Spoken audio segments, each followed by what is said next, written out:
Hello, Moonbeams. I'm Sarah Jean McPhee, your co-creation host, and we're here on the golden carpet of I Rise, I Shine. Chris and Jai will be popping in here before they go live in about 25 minutes. Think of this as kind of like the pre-show. I'm excited to hear from them, and I know you are too. So what we're watching now is called the On the Gold Carpet. And this is where we do a pre-show that gives our members and viewers the tools and practices that help a person rise higher and shine brighter. So that brings us to our visiting spiritual artist of this week, Alicia Privet. Alicia describes herself as the creator of Bright Body Harmonics, is an integrative method blending fascia science, nervous system regulation, breathwork, sound healing, and embodied movement, which sounds wonderful to me. With a background in yoga therapy, body work, and holistic wellness, she helps bring women to reconnect to strength, alignment, and resilience from the inside out. Sounds like my type of friend. Probably is one of yours too. So without further ado, please welcome Alicia. Alicia, come on up. Hi. Thank you for having me. Hey. You're welcome. Thanks for being here. I know we got to meet up last night a little bit, and so I'm happy to have you. Same, likewise. Thank you. So tell us a little bit about yourself and your modalities from your words. When we did speak last night, we spoke about how there are some ancient sciences from all these different lands. I know we all gather all these different modalities, right? And tell us about how you bring that into balance through the healing systems. Right. Well, I started through yoga. Yoga led me to meditation, led me to Ayurveda, led me to yoga therapy training, where you combine all of that. And through a yoga therapeutic lens, you see the person as a whole, mind, body, soul, wellness. Through that, I dabbled a little bit in Chinese medicine foundations through yin yoga, which made me look at Chinese medicine and Ayurveda. And you have these old ancient medicines that bring harmony and restoration to humanity. And so we're evolving at such a fast rate. I think it's really important to say, this is for you, this is for you. Take what resonates and leave the rest. You can't just, my biggest thing is I don't like boxes. You can't be in a box. So you can pick and choose what's working for you in that season of your life and use it until it's not working anymore, and then move on to the next. So we're always changing. Change is the ever-present constant, right? Ever growing. I mean, our constitutions are always changing in fashions, and you're always having to bring yourself back into balance with this or that or the other. I mean, I've studied Ayurveda. I haven't studied Chinese medicine, but what I do know of it is that it's all based upon qualities and elements. And so breaking it down to that micro for me is just like, I mean, you can grab anything, right? Even for spirituality, I'm a Pisces. I'm always interested in all the different spiritualities. And I'm just like always grabbing from this religion, that religion. It sounds like that's what you do. I'm a Pisces rising, so I get it. I get it. Hey. Yeah. Cool. Yeah, that's really, what, if you have to say like right now, what's kind of a focus for you in this moment? So, well, we're coming out of Aries, a lot of fire, all the planets, a lot of fire, it's a lot of tension. I'm all waters, so I'm like, whew, it's hot, it's spicy. Yes, ma'am. Yeah, things are getting uncovered. What's in truth, what's not truth. For me, I'm really trying to work with grounding, embodiment, staying regulated through Aries season, but then we're moving into Taurus season. So really, I was going to give you that groundingness right there, right? Staying grounded, staying connected to earth. Spring in Ayurveda is Kapha. The elements of Kapha is water and earth. So we're kind of getting out with the old, in with the new, but what can we do to tame the fire? Let's reground to Mother Earth, Mother Nature. What elements can we bring into our life? And how do we do that? Yes, which I believe you're going to be giving us a little practice in a little bit. We're going to have a little conversation here about something else. So looking forward to hearing more about how we can become more grounded, move through fire, bring a little bit more softness to it, a little bit more stability. But every week we're going to start having this astro gossip topic, and it's going to be based on astrology and also what the two of us here will be sitting with. We are out of Aries, like you just said, and we're heading into Taurus. So we just spoke about, this in the northern hemisphere, this is spring. Taurus holds the energy of kapha. You just mentioned like the moist, heavy, dense qualities. But it's also a really good time for cleansing, right? This is very ideal for removing that stagnation with cleansing. So it brought up an interesting topic last night between us, and it was about the monthly cleanses of the woman and how this is happening with our moon cycles. So the buzz on the street is that women are reporting having their menstrual cycles for longer, or actually started bleeding again as part of it. So what's your thoughts here? Are we evolving? Are we turning to what we once were, which would be fertile till death, right? We spoke about Sarah from the Bible having children at the age of 70. Mm-hmm. I'm 49. There's a lot of talk on perimenopause, menopause. I don't subscribe to it. I don't believe it. I think it's what you embody. It's what energetic imprint you take in, what you're resonating at. So society can talk about menopause and perimenopause. I'm not subscribing to it. I think you are what you believe. You are what you embody. So tell yourself you're amazing and you're full of life and you're full of youth. I mean, right. We're changing, but don't give yourself a death sentence by what you say to yourself. Right. Right. Just having a thought, like my mother was at this point, she was 45 when she started going through hers. So I will too. Just constantly repeating that to yourself is something that could actually bring it on, right? Thoughts turn into matter. Right. Well, and then think about when you're scrolling through social media, you see the news feed like, oh, all these different ads, perimenopause, this, you need that. And then it's imprinting in your head like, oh my gosh, it's like this fear mongering. Am I going through that? And so I can't do it. I can't. I say the more you stay connected with the elemental wisdom around you, what Ayurveda has to say, what Chinese medicine has to say, you stay connected to your true innate self, and you're embodying the blueprint of your soul nonstop. And that's just the way I live my life. Beautiful said. Yes, a couple of years ago, I started flowing with a 28-day work cycle instead of the 7-day man cycle that I would call it. Mm-hmm. And I really find that when I allow the times of rest to be rest, the times of actual activity and push forward in our cycle, mm-hmm. get a lot better success results. Right. Like it just happens quickly too. Like you notice it in the month that you really start it. Within 3 months of like keeping with the cycle, the amount of success that came to me was just so beautiful to witness. That's beautiful. But as far as are we ending? I think it really does depend upon the individual. Like you said, the mindset of the individual, staying in rhythm, staying in connection.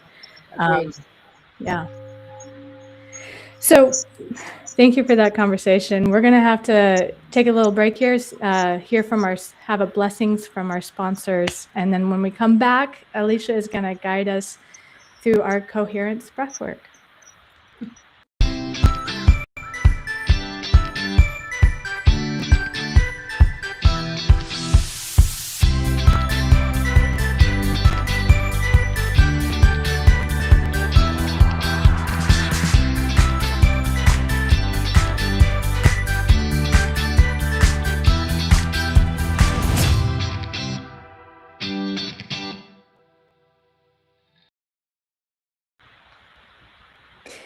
Hey, welcome back. So I just want to let everybody know that, our platform, I Rise, I Shine with Chris and Jai, there's actually a community behind this show, and it's really amazing. We are starting up many new communities here, but it's all in one location. And if you join enchanted.now, head to that on your web browser, you'll be able to hop into our portal of communities and pick and choose what you want to go through. I know that we're going to have more information and more accesses coming up in the next week or two, but I just want to let people know that, yes, there is a backstage to this. Yes, there's a community here that you can join us, connect with people like Alicia, Jai, and Christopher. So Alicia, without further ado, would you like to lead us through your offering to the community? I would love to. So Yay. I always say it all begins with your breath. The tension, the hot, the Aries, the fire, we're coming out of that. Even I have experienced this. When I am tense, the first thing to go is your breath. Like, I know many of us say, oh, I need to stretch more, but if you're not connected to your breath, everything, your awareness goes out the door, your decision making. So your breath is free, it's legal. You don't have to be 21 to use it, and you own it. So coherence breathing is one of the quickest ways you can work with to re-regulate your nervous system. It's something that I actually had to integrate in a very chaotic time in my life. And then when I dove into my yoga therapy trainings, we actually had to integrate it and follow the results of this for 12 weeks. So I've worked with it, I've integrated it, and I personally know it works. So what it is you're going to inhale for 4 counts and exhale for 6 counts. You can twerk that however you want, but the longer your exhale is, what it's doing is it's bringing your parasympathetic nervous system online, your rest, restore, digest. So what I did was I would set the timer on my phone for 2 minutes, and I would just put on a song or breathe. I would put one hand on my heart and one hand on my belly to just reconnect with my body and focus on my breath. Coherence breathing done 3 times a day. Within 5 weeks, you should notice a difference. So if you don't use it, you lose it. You have to do this. It takes practice. It's not about finding a magic pill or having a drink. It's tapping into your breath to really tune into your body and rewire the system. So shall we do it? Yes, ma'am. Let's do it. Let's do it. Okay, so just wherever you are, sit up nice and tall, relaxed. Okay, I want you to visualize a white light going from the crown of your head all the way down to your sacrum. And if it's comfortable for you, you can close your eyes. If not, just slightly look down. Put one hand on your heart and just feel your heartbeat. So palm of your hand connected to your chest, and see if you can feel that beat. Just connect to the life force in you. And then one hand right over your navel, your lower belly. And just soften, just settle into your body and see how you feel. Check in, just say hi. I love you. And we'll inhale for 4 counts through the nose. Exhale for 6. It sounds way easy, but humanity is functioning and running and fight or flight all day long, that when you just pause and connect to your breath, it's like, oh, hi, how are you? It's like we're actually checking in with ourselves than worrying about what's going on around us. So 3 times a day, I always say breakfast, lunch, and dinner.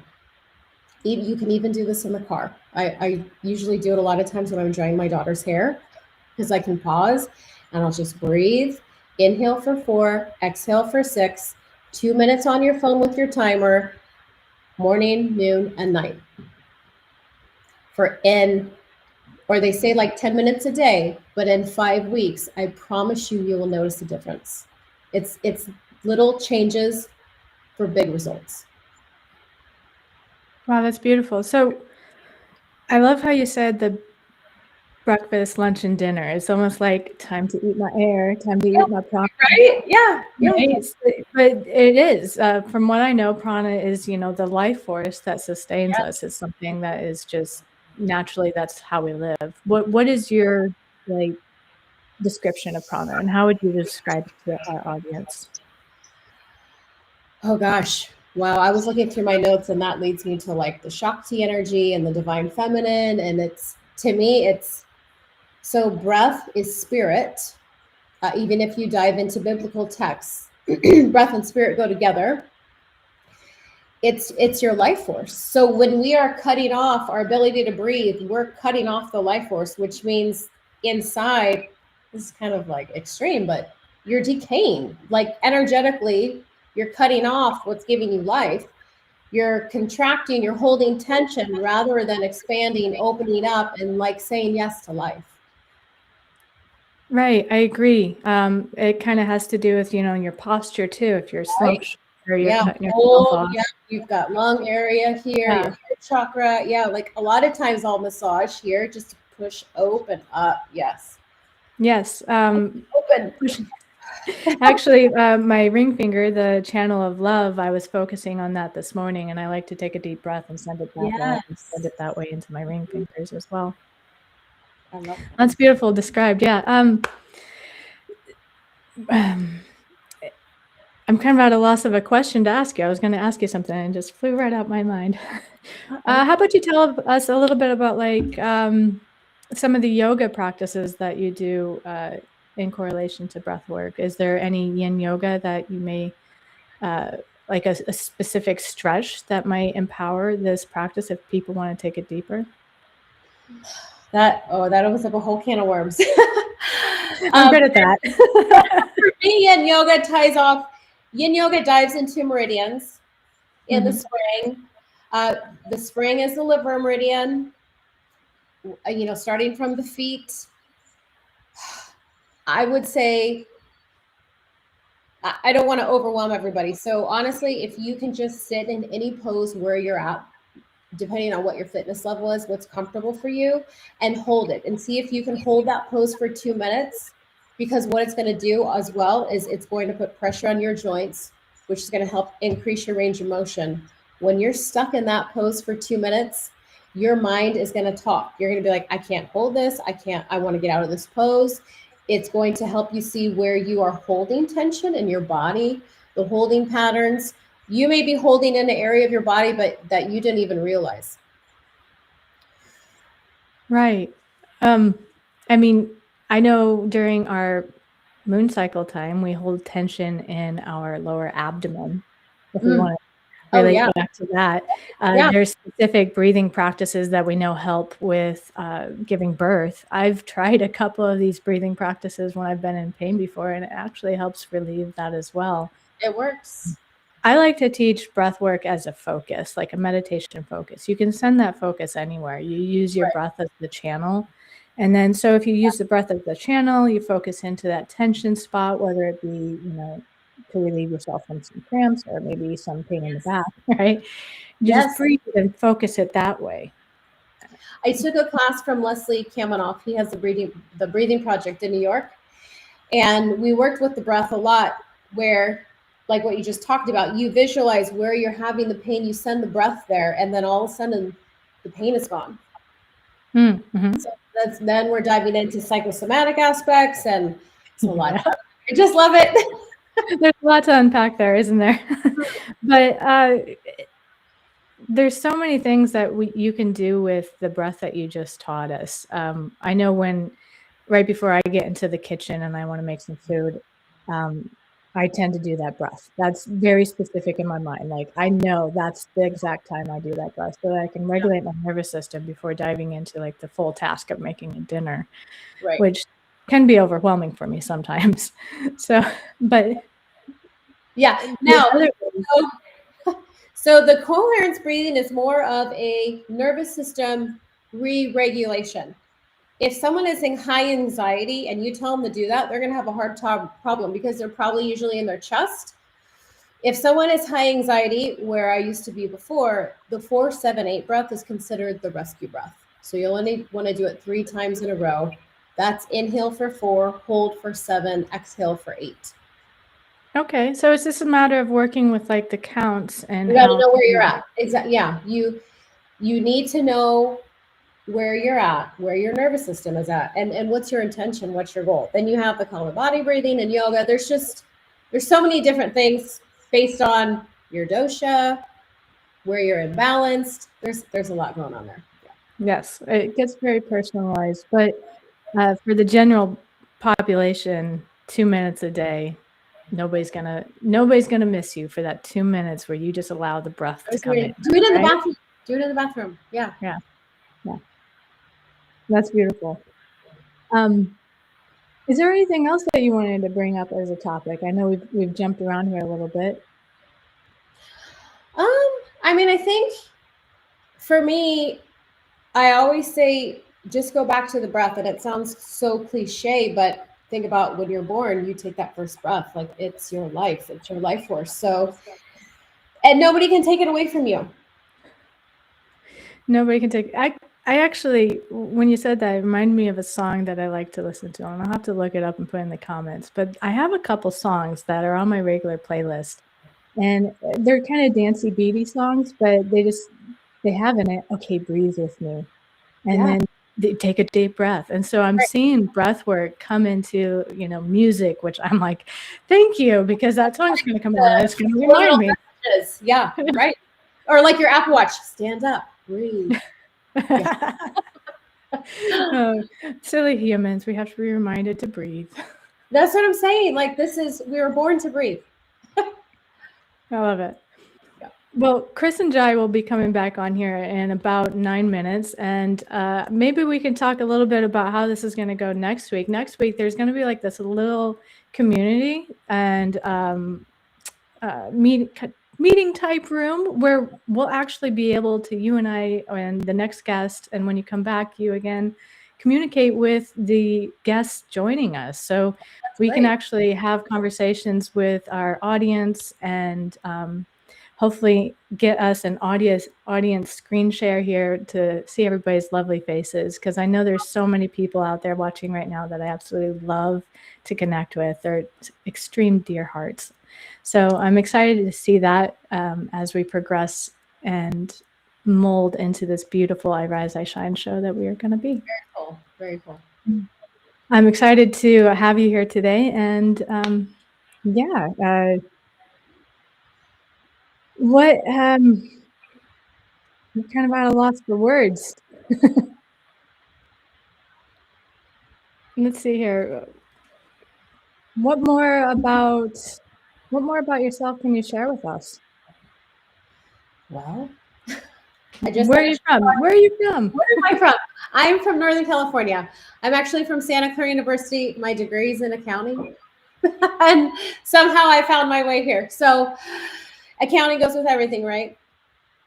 Accounting, counting the breaths. I mean, of course. But I feel like as we go into this new earth, everybody's becoming a healer. You have to be in the 5D. You have to be connected with these powers. Yes. So it makes perfect sense to me. Somebody says, well, I was an accountant. Right? Yeah. No, I think it's great that so many people are diving into how can I make myself feel better? What do I need? What tools are available to me to improve my health? The health industry is constantly evolving, not necessarily like the medical system, but the holistic aspect of health and how we can incorporate that in our life to improve our well-being and our life. Mm-hmm. You got to have it. So I hear that Chris and Jai are coming on a little bit early. Is that true? Let's get them on here. Hi there. Good morning, ladies. How are you? Good morning. Yay. Thank you for doing that. Thank you so much. Hi, Jai. Hello.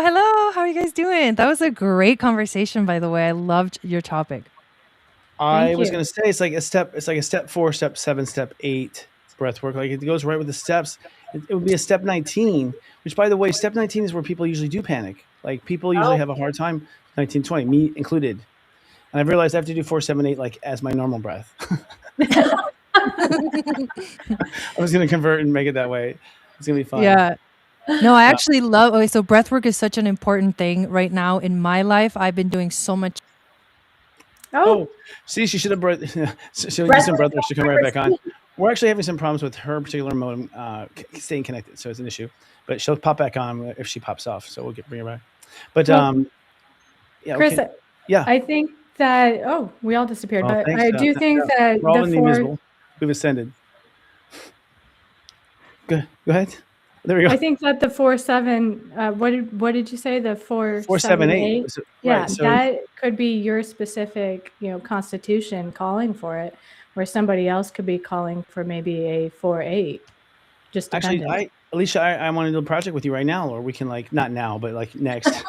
Or we can maybe come up with like breathwork steps like that. That's brilliant because it's like you're really holding, because anything in time, anything you count is part of the step system in the sense of when the mind comprehends a zero, it's a zero. When the mind comprehends a one, it's a one. So it forces the consciousness to just follow those steps. So 4 seconds would be a step 4. 4 hours would be a step 4. 4 days could be a step 4.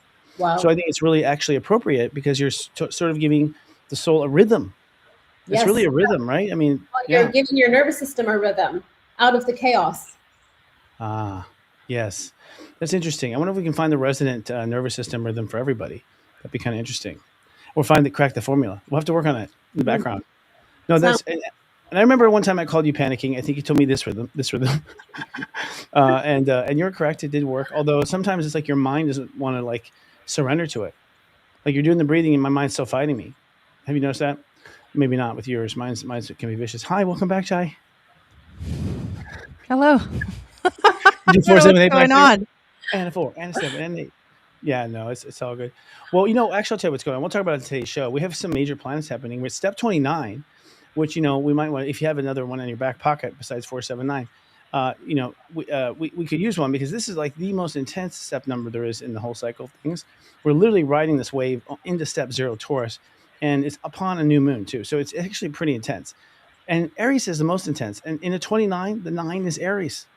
So there's like a pure form of Aries coming through this particular step number in Aries after a huge Aries season. So I would expect things to blink on and off.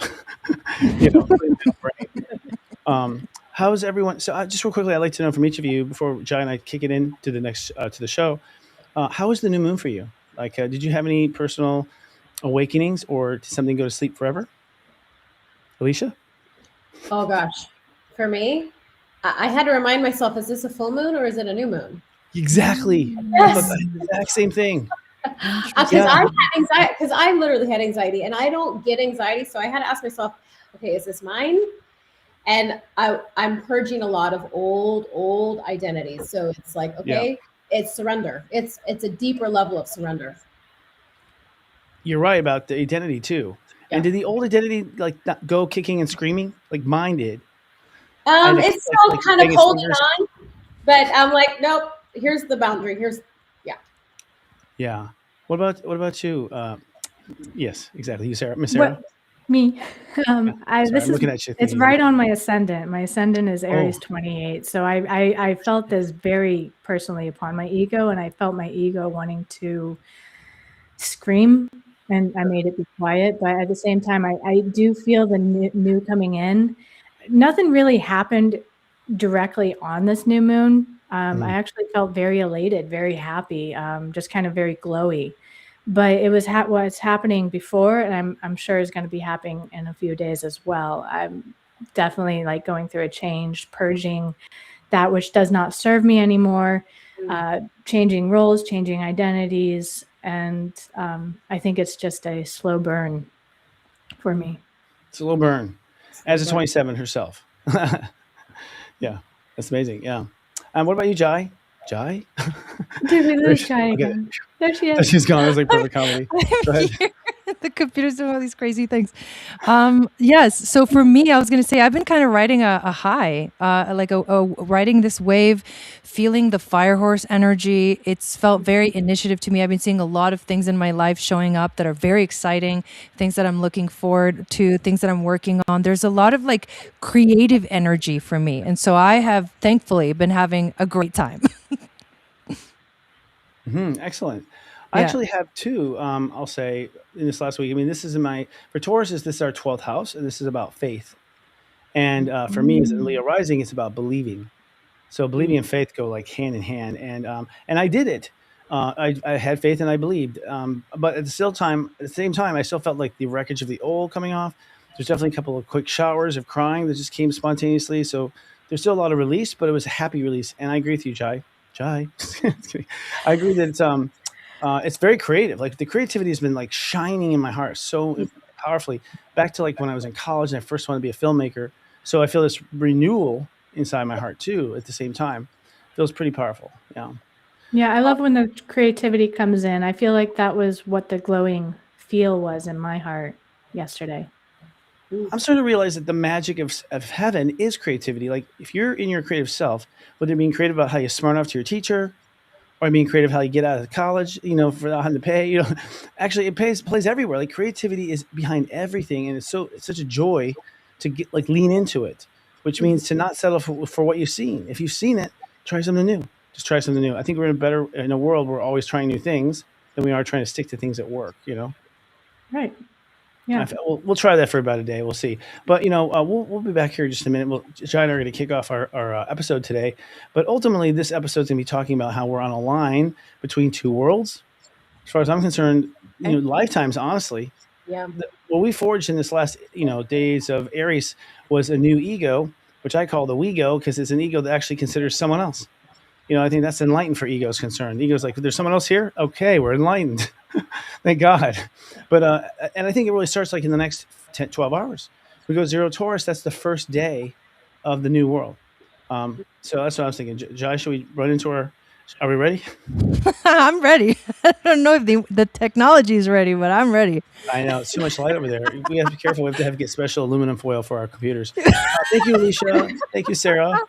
Thank you guys so much. Yeah. Thank you for holding down the show. We appreciate it. We'll see you later. And we'll talk to Alicia later to tell us more about what she does. Yes. So if you're a light worker, if you're a light walker, if you're a light runner, I love all these terms because they're just kind of like how you're doing and building with the light. We're here in this lifetime to hold the light. If you're alive, you're here to hold the light, man.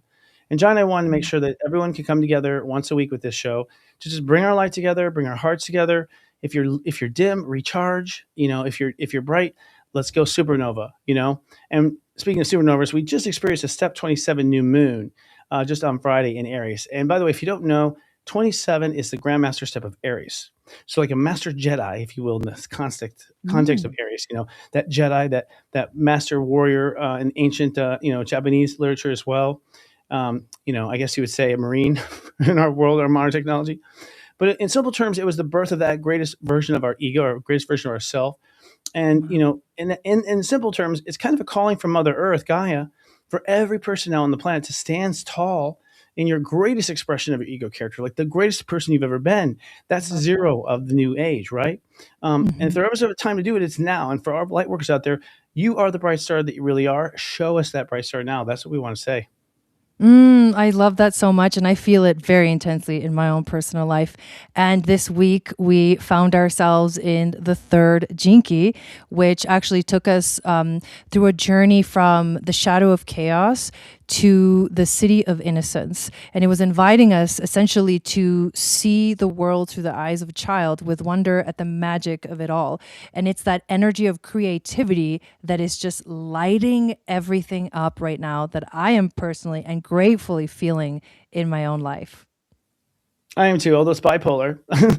I'll feel it. I mean, because I'm on the edge, so that's fair. I just want to say to people, you might feel it, then lose it. Feel it, then lose it. It like kind of comes on, like almost like getting used to it. It's what I've noticed so far and experienced. And that's another reason why we have this show is like, so we can compare notes. We're about to ascend, y'all, and no one's paying attention but us. Right? Seriously, no one is. I don't know if if you know someone who is, tell them about us, because we just want to bring us all together, at least focus our conscious intention as the people who care and understand and are here for Mother Earth at this time and for the people of the Earth too. We're going to have a great show today too. And I Rise, I Shine with Chris and Jai. This week, we're going to go on a journey. And we want to review what the new moon was for everybody. We're going to go a little deeper with that. Give you a couple of questions to affirm if you're in alignment with your highest good or not in alignment with your highest good. And I am going to talk about a little bit more deeply about the Jinki that we started the week with, as well as the Jinki that we're still experiencing today.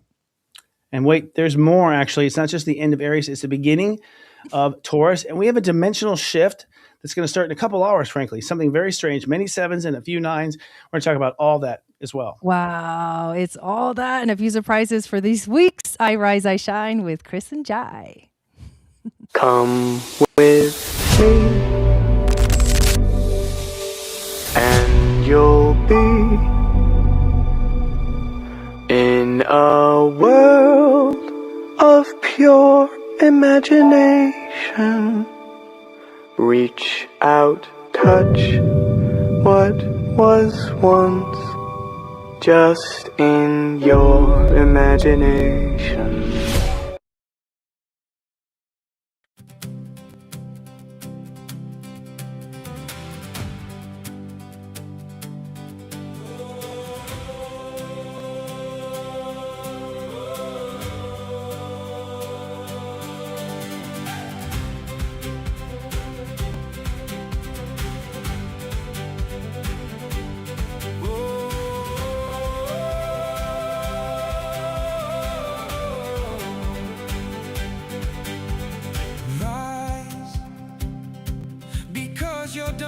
calling.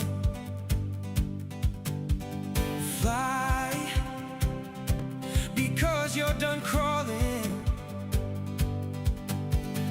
Reach for your most incredible moments. Right here, right now. Let the sun shine in, let the sun shine in. Whoa. Let the light come in, let the light come in.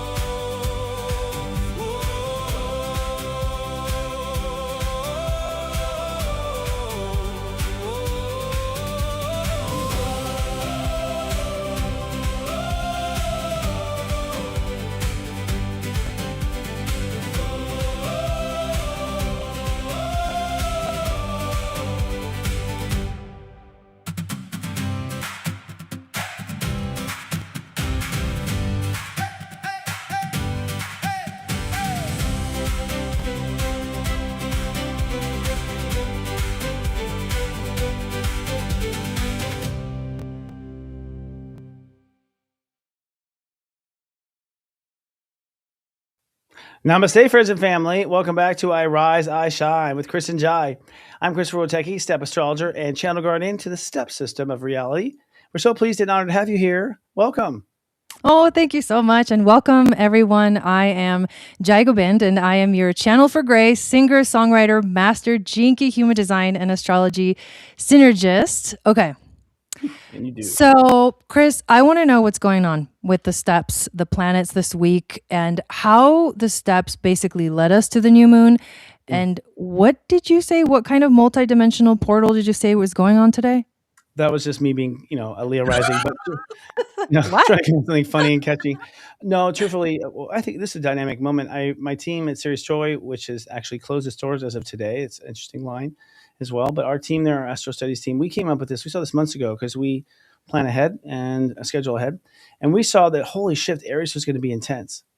And we saw particularly that this new moon we just had on Friday is probably the kickoff of what Palladians have called the frequency wars, which is where you kind of come to this climax of the vibrations that always want to play bass notes and the vibrations that want to play treble. Those two vibrations come together cool. It could be a clash, making a lot of noise, basically, and hopefully sorting itself out, for good. Now, it will sort itself out literally for good. Good already wins this. We already have people in the future that told us this happens, literally. And so we know it's just a matter of experiencing it now. And this portal was the kickoff to that. Now, the portal is starting in a couple of hours. When I say portal, we're talking about having 5 to 7 planets in Aries right now. That's strange. Aries are already intense enough. Give them 7 more. Give them 7 pills. It's like, Right. right? But Yeah. 5 of the planets are all vibrating at step 7 or net 7, including the nodes moving just to 7 in the last 24 hours overnight. So it means in this final node of 29 Aries, and 29, by the way, if you don't understand step astrology, it's something I brought to the world. 29 is the most intense number there is. It's actually a 0 in disguise of a 29. It's a portal.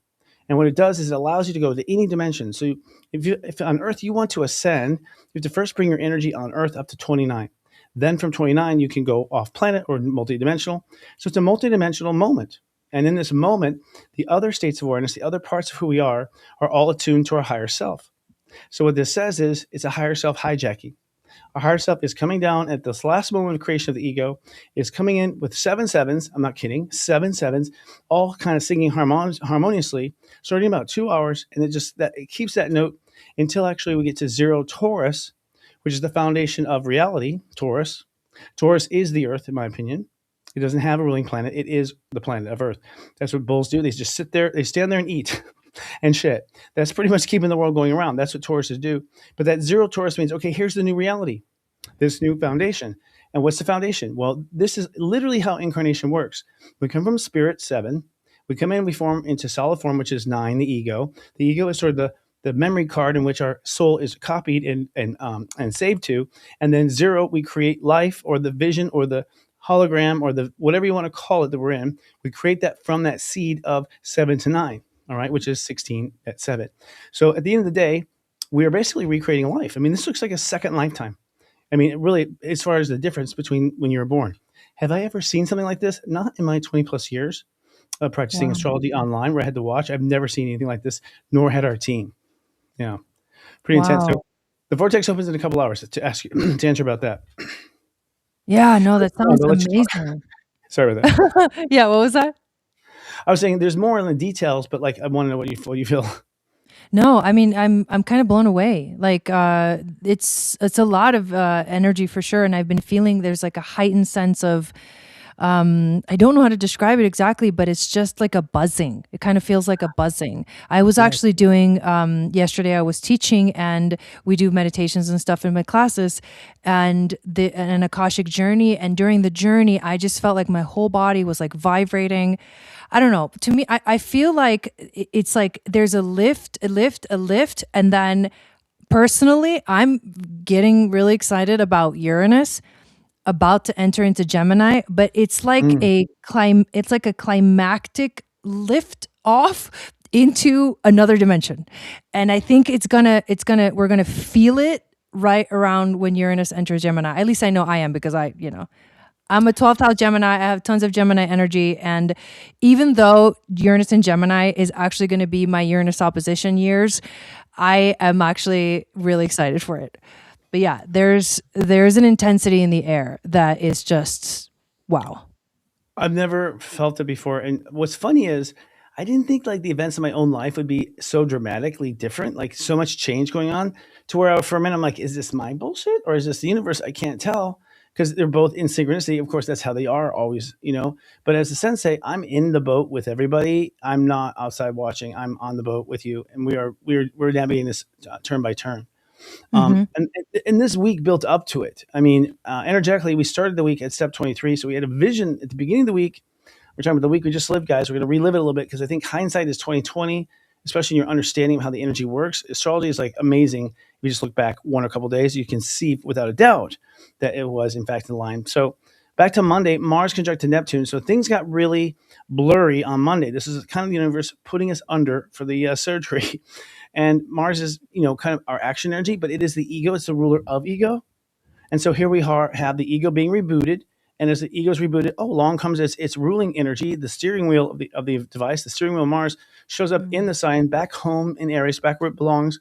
But then it conjuncts Neptune, which is God. So it gets blasted by God at step 2, which means that ultimately the seed of spirituality hits, 7, hits the 7 early on in the week. So you could say that Mars was converted to a 7 on Monday and given these new instructions. So it kind of worked against your old patterns. Your ego was kind of fighting between the old patterns and the new patterns because Mars is like, basically taking in this new instruction from Neptune. Because when you cross over to Neptune, that's your higher self pretty much reprogramming your hardware, saying, okay, that's it. Your firmware is changing. Wow. Your higher self, which is watching you, is like, we got to change where we direct. Then on Tuesday, Mercury sextiled Uranus at 29. So Mercury, our mind, gets caught up in a scrambled egg on Tuesday, which again, similar thing, except the brainwash is, hey, we're going to change everything. Wait for the map. So you might have felt a little anxiety between Tuesday and Thursday. Then on Thursday, the sun conjoined Chiron. Now what that means is the Chiron is rules Virgo. Virgo is what we become in the end. So Taurus is really the frame for everything, the building frame, and Virgo's with all the fixings and all the other things inside. The two work hand in hand together, and Capricorn would be the boss that hired them both. But that said, sun conjuncting Chiron on Thursday meant you had to come to realization on Thursday. You might, audience, you might want to think back to this because I'd like to know the answer if anyone wants to put it in chat. Is that at that point on Thursday, you should have decided that you're either healed and you can do this, or you're not healed and you got to go back to the beginning.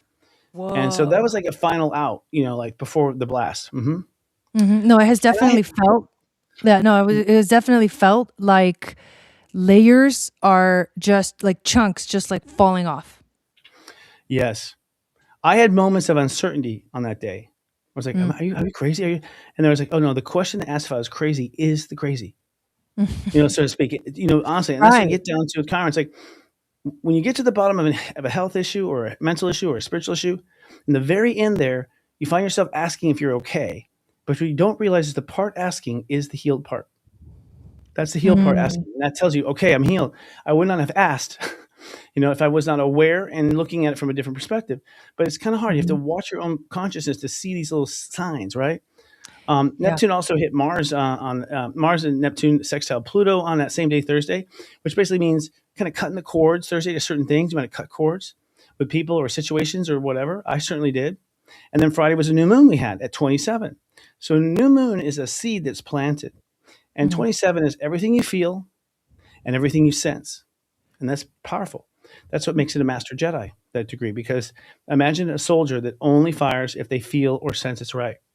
That means you're Wow. right, tuned in. Yes. You Yeah. know, I've been feeling like this week, what's been coming up for me has been moments where I have been stepping, like kind of being pushed, nudged, like, there's a little bit of a pressure to Mm. really step into leadership and to make, decisions that are like, there's nothing else but this allowed, and to make sure that I am very clear in my communication Mm. with everything, like, all relationships, all situations. It's just, I've just felt like we have to be at our best. And my internal experience of this is that the warrior in me is standing up to it. Like the warrior in me is like, let's do this. Like Mm. I'm ready. I've got my armor on. I'm noticing myself not caving in to the pressure. Mm. Hmm. Yeah. That's fascinating. I've seen you stand up this week too. It's been nice to watch. Mm. And you handle power very gracefully, I'll have to say. Oh, thanks. Which is so nice. A lot of people get in power. And not that I was expecting anything else from you, but I just in times in life. I mean, for those who are going into a new place of power, give yourself a minute before you start using it. You know what I mean? Like, give yourself a minute, Mm. because like the people who grab power for the first time tend to like try on everything at the once, and it puts like a bubble of like, whoa, for people to deal with. We want to kind of do that practice behind ourselves. But yeah, I see exactly what you mean. The push for me, well, what's interesting for me is that I had this week the signal versus the noise, that conversation, Mhm. where there's a lot of noise, which is like a lot of the noises are my regrets. I find myself wanting to fix something that's not going to be used again, like artwork or something. I find myself being pulled to do fixing the old, and it's like, no, no, no, just new. It's like, just focus on the new, which I spell Yes. K-N-E-W. It's what I've always known, but didn't listen to. It's new as in that. So Mhm. K-N-E-W, new, like focus on the new, let go of the old. Don't think about like all the, how my conscience will be worried, then worry what they say, that all this, like, and you can see like, Jesus, was I spending money, on which is time, on all this stuff, and a refreshing lightedness, feeling lighter, because the load is actually taking off. I'm taking a load off. Actually, I'm not really putting anything on. And it's like what comes to me is like freedom. I think what we're experiencing is like Mm-hmm. we're shedding because essentially we are truly free, and it's time to feel our freedom as we step into this new world, this new reality, and we are becoming so empowered. And I think part of it is because we have been just ramped up against our fears and been forced to face some major fears this year, last year, leading Mm. into this year, just in Yes. general. I think as a collective, you can Yeah. see it out like in the things that are going on in the world. It's like if there's fear out there, and there's confusion. But I feel like those that are finding themselves in a grounded place are going to make it through. They're going to have not like an easier time, but I think they're going to feel more solid throughout the shift, more anchored instead of like a leaf floating in the wind. I'm being, just blown here, blown there, and I have no anchor. And I'm like so grateful that I have worked on being anchored in my life, just in general, so that Mm. when the things are not, this is not going to slow down. You know what I mean? Like No. the astrology that we've been experiencing for the last few years, even going all the way back to 2020. Yeah. Right? It's like every year we've had some major thing, Yes. especially with the outer planets, and it's still happening. Like we got another one coming this week. It's like wow, and so it's like not going to slow down. So you can't really settle. You have to transmute. You have to transform. You have to face your fears, and you have to like meet me on the other side. I can't carry you with me. Thank God. Yes, it's well said. My mentor Gwen has said that, your family and friends, you meet on the other side in heaven. You have to file in a single file. I found, it's interesting because we have a new Sirius Joy is now off the air. She has retired. That old ship is being put to rest. She carried a lot of passengers from point A to point B and Z, and we're grateful for that vehicle. So that vehicle shifting. A new vehicle, which is SenseiChris.com and .now, will be live tonight at 0 Taurus. So we're not live yet. We'll be there at that time. But I bring it up because I'm teaching a new method of the pep talks, which used to be pep talks and now called step talks, but a new method of coaching, and actually has to do with this, what you're talking about, things speeding up. What has to do with this, I realize that there are 7 Earth days in one spiritual day. So one spiritual day in heaven, or one spiritual day in the next level, we'll call it like a soul day, because I really think it's our soul. One day of the soul is 7 in 3D. So that's, to me, the ratio that things are speeding up. You literally have to handle 7 days of work in a day, which we can. Yeah. Well, Light you work. 7 days of light work, not 7 days of outer work. Right. It's light work, because when you let the light work go to that place ahead of time, reality then catches up to where the soul is. And that's kind of what we're using. So you're right. We're going to speed up. But I felt I was in my heart. I mean, the anchor is my heart. Like if I got happy, I felt amazing. If I played your song, actually, your song helped me a lot. Like the one that opens up this show, that song makes me so fucking happy. I cry in the mornings to it. Because it's just I love it. I love it. I know I'm a mess, but it's fun though. It's not on the camera, but they have people in my house are like, what the fuck's going on? But at the end of the day, if you go in your heart, that's my whole point. If you're in your heart, if you're enjoying something, even if it's yogurt, you're grounded because you are the ground. You are the earth. Like that's another thing that we are coming into our awareness is expanding to see more of what's really going on and who we really are. And one of the questions I think of, the Chiron in Aries is like the insecurities, like, I don't know who I am. I don't know what I'm doing here. Like, I'm weird, I'm the odd one out. And so that question of who am I and why am I here is getting answered. And this new moon literally highlighted the crap out of it because it was conjunct Chiron in Aries. So it was like this is something that I have been feeling as well, that the more that I ground myself into my body, the more I feel okay to handle anything. Oh, yes. And that's just been, I think, we are part of the earth. Mm-hmm. We're part of that of her. We are her consciousness. We think we talked about this last week. Yeah. And as that consciousness, we have, we could talk about will and willpower and all that stuff, but like we have the ability to ground ourselves in our physical time-space reality.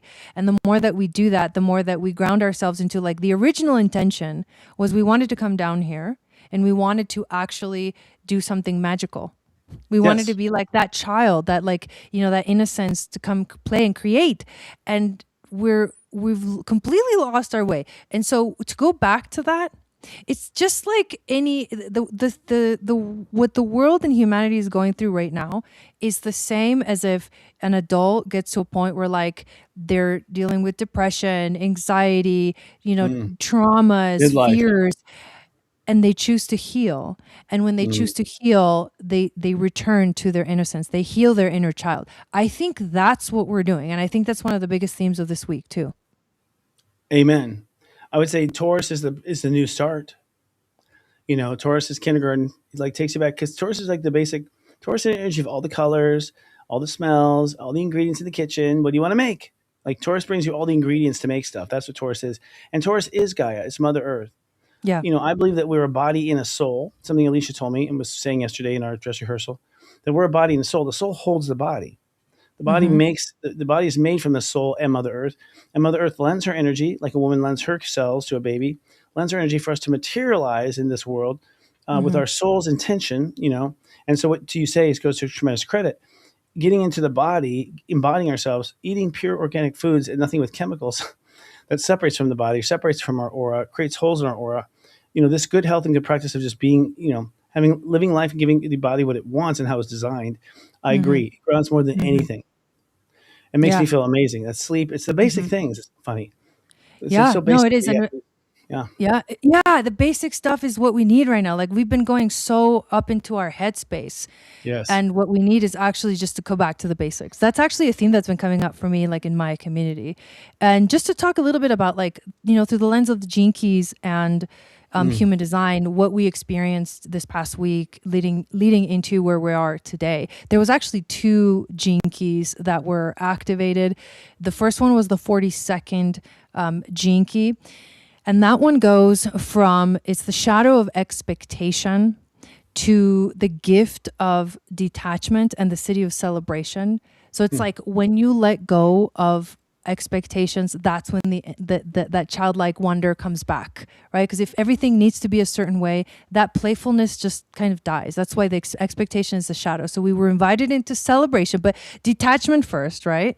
And then celebration. And then the sun moved into the 3rd gene key. And the 3rd gene key goes from the shadow of chaos. This is the one that talks about the innocence of the child. It goes from chaos to innovation and then to innocence. And it's through the eyes of a child, because it's reminding us that things, in the beginning, they are very chaotic. When you're like initiating something, when you're creating something, it's almost like the first, like the creative bomb goes off, and you're like, oh my God, we could do this and we could do that. And it could be like this. And oh my God, I could do that. And that space is chaotic, but it's like exactly the part of the process of beginning something new. So we are all being called to initiate something new in our life, to step into creativity, I think, more than anything else, and to like remember that little part of ourselves that just wants to have fun and play and not have like any, like, I gotta be here at this time, I have to perform this thing, I have to fulfill this duty or whatever. It's like we just need a little off time. And then when we're off, it's like, well, what do you do when you have that off time? Well, you have the opportunity to like be in your creative space. And I think that's the journey that we've been invited into this week. In the human design lens, it's the gate of growth leading into the gate of ordering. So there is also this part of the energy that is calling us to mature. Like we are maturing, but the maturing is actually coming back to our innocence. It's almost like, you know how like when they talk about ascended masters or they depict like the Buddha, and the Buddha is always like smiling.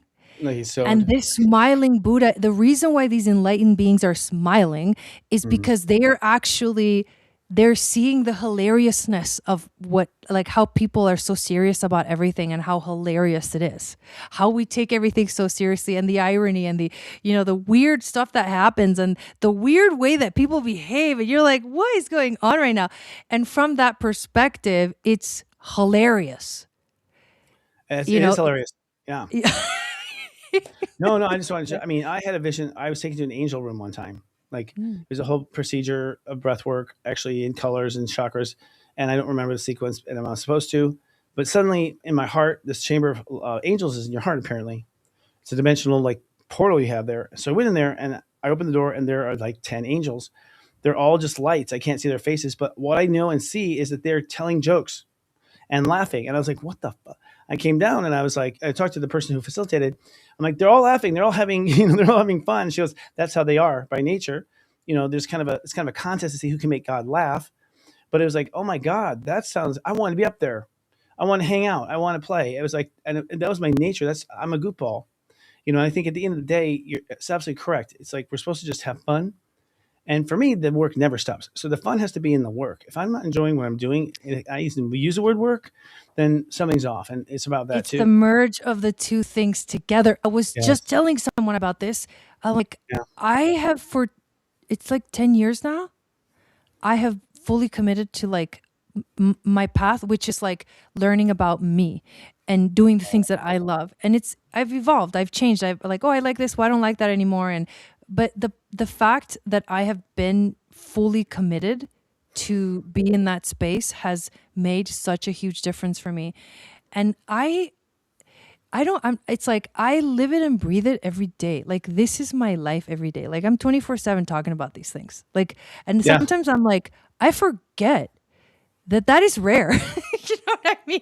And Oh, I'm like, yeah. like not most people are like living, the 3D life still, and because Yes. it's not wrong, good or bad. It's just that I'm noticing that what I do and the way that I do it is rare, and what it took for me to get here was like a lot of courage, Yeah. despite my fears. Well said. And the courage is to go ahead and bet that you're on the right path. I mean, in that moment, your mind can put together that this looks horribly wrong if you continue on this path. This looks horrible. It's like C-3PO in Star Wars, like always bitching my mind, like, but wait, but oh, like I have C-3PO for a mind. And I think that's why he's funny, is because it's like our mind is always going like, danger, but in reality, it's like, no, but I'm having fun. One thing I realize is if your heart's engaged, you're on the right path. Like You don't if your learn, you heart's don't engaged, grow. Yeah, you don't grow by staying in safe places. no. But if you're, people, I think, at least I had this problem. I'm having fun. This can't be right. I must be Well, that's the doing beliefs. That's right. the belief system that's gotta get like okay, bye. Yeah, You well, know. yeah. The fact that I'm actually associating, like even when I first had my first drink of alcohol, I'm like, this tastes horrible. Yes, that's what you want. It's like, what? Why are we drinking something that tastes horrible? Like, if I don't enjoy it, isn't that a Hmm. sign from higher self? Like, this is not what you're supposed to do. And yet we're taught to, like, brave through it, walk it off, like push through the pain. Like, no, those are strong signals that you're on the wrong path. You know what I mean? Like, and I mean, we just associate, like, to expect that in life. And I don't think that's true. Now we'll see. I could be homeless in a couple of weeks. Like I'm on the total edge. Like I like to play to the very bleeding edge for whatever reason. I think because I feel safe teaching it afterwards. But I feel like there comes a point where you just stay on that path, and you have to have faith that you will start to see in time. I don't know how long that is, although I have an idea of the time. In time, you'll see that manifest and appear. What you be in the joy today, you'll see automated in a certain amount of days, which I'll keep a secret how many days that is. Mm. Yeah, it's gonna come out. We're coming out. We'll talk about it in the service. But at the end of the day, Right. we're looking to see if it's true. We're gonna have a kind of a contest in our community. Mhm. And I would love But for us to transition, but I also want us to talk a little bit about, our personal stories. But before that, we're going to hand it over to our blessed sponsors. And when we come back, we are going to share a little bit more about what we, personally experienced this week. If you're here, it's because you care about growth, alignment, and living consciously. And I want you to know, everything I create inside Channel for Grace is designed to help you live aligned by design, in your power and in your strength. We have a free global community where lightworkers from around the world gather to connect and support one another. A starseed membership that guides you through the entire astrological year so you understand what's happening and how to work with it. We offer astrology courses, special workshops, and the Moon Goddess training, all housed inside one intentional private space.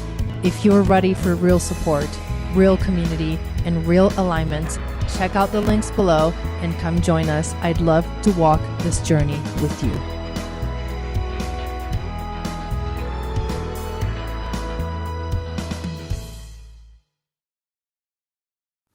hey, everybody, that was our one advertiser and sponsor, Jai.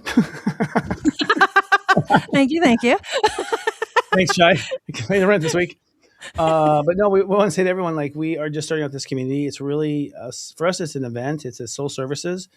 It's certainly not church. It's certainly not TV. It's like somewhere where it's entertaining and fun, and we're together once a week. And we will be telling you how you can donate if you want to donate to us, and we will be offering you purchase of advertising. The only thing with the advertising, you have to be a do-good kind of thing. We don't really let anyone advertises who does harm to the world. I don't think they're watching us, anyways. But so we refuse YouTube commercials. They're often just things like Coca-Cola and stuff that we know is not good for us. So we're going to kind of be snobby about that. But I'm sure anyone watching doesn't have that sort of product or service. Just email us at advertise@iriseshine.com. Advertise at Rise I Shine, and we'll get to you. Whatever we'll get to you, and we would love to work with you. That's anything out of the hat. So let us know. We love it. All right. Awesome. That's mine. Jai. So we're talking about our stories last week. Do you want to go first, or shall I? Well, let's hear about yours first. I feel like you've been going through some major changes, major shifting. How did the astrology play out in your personal life? That's a good question. Well, Aries for Taurus is our subconscious faith, and that's why Tauruses are so stubborn. You're like, you're so stubborn. No, we're in Aries in faith. We already decided and committed. It's done. we do in heaven. We have an ego about our faith. We're cocky about our faith. We don't let anyone in. Our ego blocks access to our spiritual side. And so the result of that strength to not waver on what we have faith in is anytime a Taurus has to reboot their faith. So when you have to reboot your own faith because you're outdated, because things have changed, there's more information, whatever the case is, or you're about to produce some more meat and milk as Tauruses manifest, then you have to do a belief structure upgrade. Belief structure faith upgrade. So having a faith upgrade means one and only thing, that you don't know if it's going to work out. It's like a test of faith. You have to actually live the test, which I'm doing. We're putting to sleep Serious Joy. It's a 10-year project, by the way, guys. 10 years. I'm a 10 Taurus. I manifested at 10 years. So it's like I did about 10 years of Soul Garden, but about 10 years of Serious Joy. I'm now entering my 21st year on the air. And, 10 years at least, let's see if we get to 11, but with the next projects. And so for me, it's the tap dance of letting something go while you open up to something new, and the grace, trying to be as graceful as possible. At this point, I'm just, people have seen me rebuild myself so many times because I'm very open about it. I want to show what it's like and how ugly it is. But at this point, by this time, my goals are like just to be able to be a little more graceful, calm down. This ain't our first rodeo, kind of thing, like staying centered, but not suppressing my emotions. Because in the past 10 years ago, I did, so the progress I made in this last 10 years from the last time there's a breakdown. It's really 2012 that you want to go back to. It's really about 12 years, honestly. I'm saying 10 because I'm a Taurus. For society, is 12 years ago in 2012 ish, that this began, and so 2016 is when it really hit the ground running. And so what we're ending is whatever you've been going through since 2016 on a small micro. On a macro, this is the beginning of the age of Aquarius. And so I also see amazing age of Aquarius things dropping in my life, like just amazing, like Jai. Working with Jai is amazing. Like people who are creative and fun, and projects that I love and enjoy, like that's all coming in at the same time. So it's been really hard to like let go of at what point do you drop this? At what point do you embrace that? And the grace of it, and just dealing with the feelings of it. Plus my body going through change too, like huge change. Mm-hmm. So for me, it was like emotionally better, and I feel stronger and calmer. And there came a moment in the new moon. The new moon was crazy. I mean, I can't even tell the story here yet. Okay, but it was so crazy. But I got really, actually, I'll just say, I had a test around entities, an entity test. An entity entered into my space, basically, which I haven't had in a long, long time. If you dealt with that, but I come from like trailer family, like where entities are common, like, because of the kind of just where we are economically at the time. And so, growing up, there were all kinds of entities that would take over people around me, which is kind of crazy. But what an entity is like a dark, unhappy energy that people allow in. And so I had forgotten about that, but that was my Grandmaster test of 29, was to see it correctly. Because what happens is when someone around you is like playing the very dark, where they're miserable, they open themselves up to, I think fourth dimensional beings. And this is just kind of a bacteria. It's sort of it's a bacteria that cleans up things that are dying. And so it gets into a person's aura or whatever, and suddenly their behavior changes really radically. But what happens is when I'm around that kind of energy, and this went off on a tangent, but it must be important. When I went off, when I'm in front of that energy, I start thinking something's wrong with me. I start thinking, uh-oh, what have I done? It makes me question myself. And this time I finally caught it. Whereas before I would spend a long time worrying about myself, not realizing I'm being negatively influenced, by something that is really the reflection of my light. So what I found was like a reflection of my light kind of said, an anti-reflection sort of said, I see you. And I said, I see you. And we're past this stage, right? And it felt like that's the case. So if that makes any sense. Yeah, no, I mean, it does. Working with, I think that the theme is like getting rid of things that no longer belong in your space, and then starting to see with more clarity when something that is not yours is in your space and how it shows up. So it's interesting that you're having thoughts, but you're going, wait a minute, is that mine? Is that, and that process, some people, it takes some openness to be able to see and observe what's going on from a like a, not a higher perspective, but kind of like watching yourself kind of a thing. Like there's got to be a going beyond just the horse blinders, like, because if you're just living life with the horse blinders, then you're not going to see anything outside of that one perspective, that one viewpoint. And that's a great point that you're making, that in order for us to really recognize where we're experiencing shadows, where we're experiencing someone else's energy, where there's like entities coming in and we need to clear our energy and our space, just the process of being able to see those things is huge. So, Oh, yeah. it's the awakening at that point, at least for myself. But Yeah. I think what's really important that I want to help people know is when you go through a past life transit, which you don't realize that you do all the time. People don't realize this, but we are already multidimensional. And so when you have a past life transit, you're actually feeling what it was like to be alive at that time in this time. And you don't realize that your soul has been hijacked by an emotional memory, that you don't understand why you're feeling this way at this time. And you feel crazy because your emotions do not fit the scene you're in. And what happens is usually the mind tries to figure out what the F is going on. So the mind starts to project the feelings onto the existing players. And that's how karma spreads. Now, I just got to have a karma transit. That's what 12th house is. I mean, this is my karma transit graduation. Woohoo! And it ends with this. Yay. Yeah. Yeah. But I guess a lot of people, I think, as they wake up, and that's what's going to happen now, people are going to wake up to things that they didn't think was possible. And I'm talking about people who are in our community. Now, people outside our community will not know what it is, I feel. But they're waking up to Right. past life memories. They're waking up to past life situations. They know what's wrong with them. They might think I they're think going it's- crazy. Yeah. Exactly. And that's what it felt like with this thing. It's like I first went into my old pattern, which is what's wrong with me? And I realized that you asking is what's wrong. Because you feel yourself, you're fine. Yet your mind is asking when you feel fine. To me, that was like that's where I always fall down the well. That's where I keep missing it at Albuquerque. Caught it's that moment. yourself. Caught? You caught Yeah. yourself from Yes. fully falling. That is huge. Yes, exactly. Thank you for saying it. I couldn't articulate it. You're Gemini. That's it. Exactly it. And when you Yeah. almost fall off the ledge, you're like, there's a moment like, there's that too. There's just and because it's a pattern in life, it's like, you're thinking all the time, it's like, that you've got with that in life and not known. So very private, very quiet. But now from this point forward, this is the line. So now Geminis will have this next month. Then Cancers will have the moment I just described.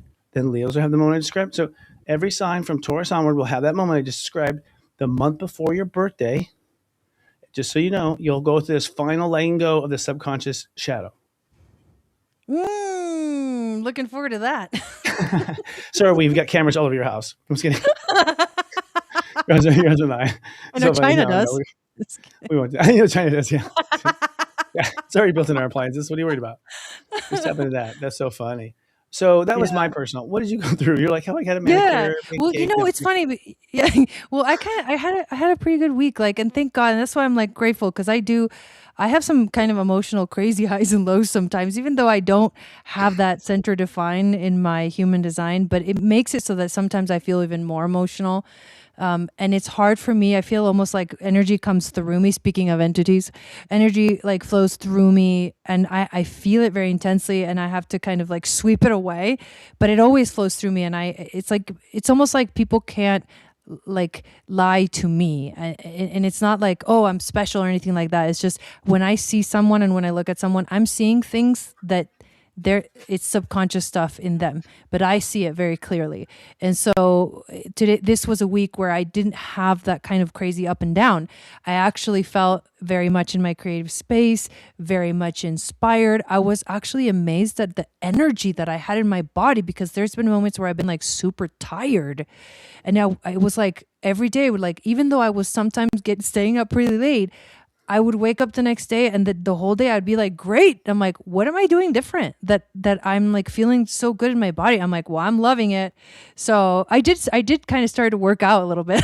I was I hadn't done that in a while. So I started to get on my treadmill and doing, I have the mirror thing, and I was doing workouts, very Aries, let's run, let's do a workout. And so I think that allowed me to be more comfortable in my body, which allowed me to feel more energy, which allowed me to be more in my creative space. And I'm so excited, because right now I'm designing and putting together, the retreat that I'm going to be running in Sedona on May 27th through the 31st. And I am so like, there's an ecstatic energy every time I look at it, talk about it, get ready, like purchasing things that I'm going to need, like we're going to be making a drum. So I bought all the drums on the day of the Aries New Moon. I mean, like just things like that, so it felt very uplifting. There was a crazy thing that happened on the day of the new moon that I was just like, what is this? Because I have this little wood stove. It's a pretty random story, but I have this little wood stove in my office, and it's got a pipe that, goes outside of the house, and obviously the smoke goes out. But what ends up happening is like this little bird falls through the pipe to the bottom of the stove, and it was like stuck in there, a bird. And I was just like, no. what am I going to do? Because it's like flapping around. It's like, I need let me out of here. It's in the dark. It's probably getting all black from all the sun. So I was able to literally just like get on this ladder, and I called my husband and I was like, what do I do? I'm like, I don't know how to take this thing apart, but I want to take it apart. Like, should I break it? What do I do? Like hammer at it? So he's like, no. He's like, we didn't actually fully screw it in. And that's like the amazing part of like working in a place that's always a construction site. It's like you can undo it still because we didn't actually screw it all the way in. I'm like, oh, okay, thank God. So I pull the pipe out, and then I lift it up, and my dog's right there. But the bird, he comes out, he lands on the floor, and he's all black. He looks like a bat. Wow. Okay, like the bird like transformed into a bat. And then from there, he goes, what the heck? He flies up, and he flies towards my kitchen. And then he flies right out. We have this door, this like huge door that I just opened because he's going to have to get out some way. So he flies right out the door. And I was just like, what was that? I was like in the middle of working, and I'm like, excuse me, bird? Like, how dare you?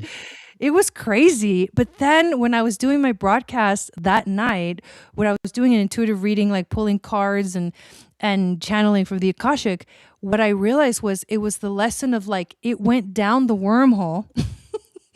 The bird went down the wormhole into the darkness, like flapped around trying to free itself, like freaked out so bad that it turned itself completely black from like a bat.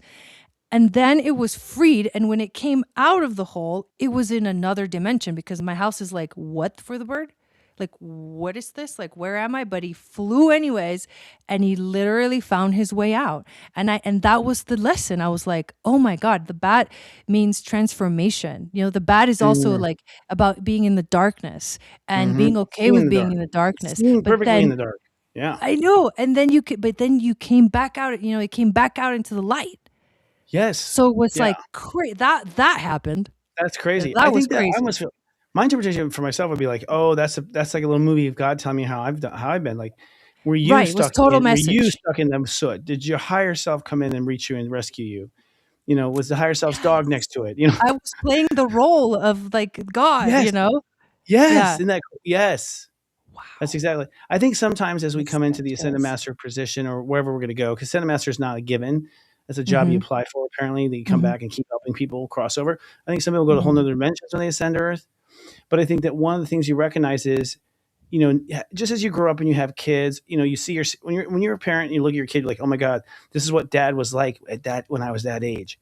And you like see your parents, like you are your parent when you're seeing both. You're seeing yourself as a kid looking up at the parent, yourself as a parent looking down at you. Now you understand both roles. It's kind of the same in Ascension in the sense that now you take God's role or the heavenly angels role of looking down at you. You're the young one that you're is trying to inspire. It's that same flip perspective. And I think that's kind of maybe how it works in the sense that we have to be and not be in order to ascend, which means I think we have to be ourselves now and be our higher self now at the same time. And that to me is having your hands on both sides, and from there somehow we energetically go choose one or the other. Mm-hmm. Yeah, totally. So I feel, and I think that's, try to let us know. It was a huge kind of eye-opening little story that just, very vividly came into my awareness. Yes. And I felt myself in the story, and I felt humanity in the story. Yes. And it was phenomenal because, and I tell you this, I didn't realize the whole connection to the bat until that night when I was pulling the cards, and the animal spirit that we got was the bat. Oh my God. I know. I know that's exactly, yeah. So I was My like, life's the wait same a way. minute. Ding, I'll ding, be ding, damned. ding, ding. Oh, it's so so obvious. You're like, really? Really? You can't even do something subtle at this point? Yeah. This is weird. Is you become more aware, when you become more light worker aware, when you're starting out, it's like very subtle. You're like, that's a stretch. Everything that comes up, you're like, it's kind of a stretch, maybe.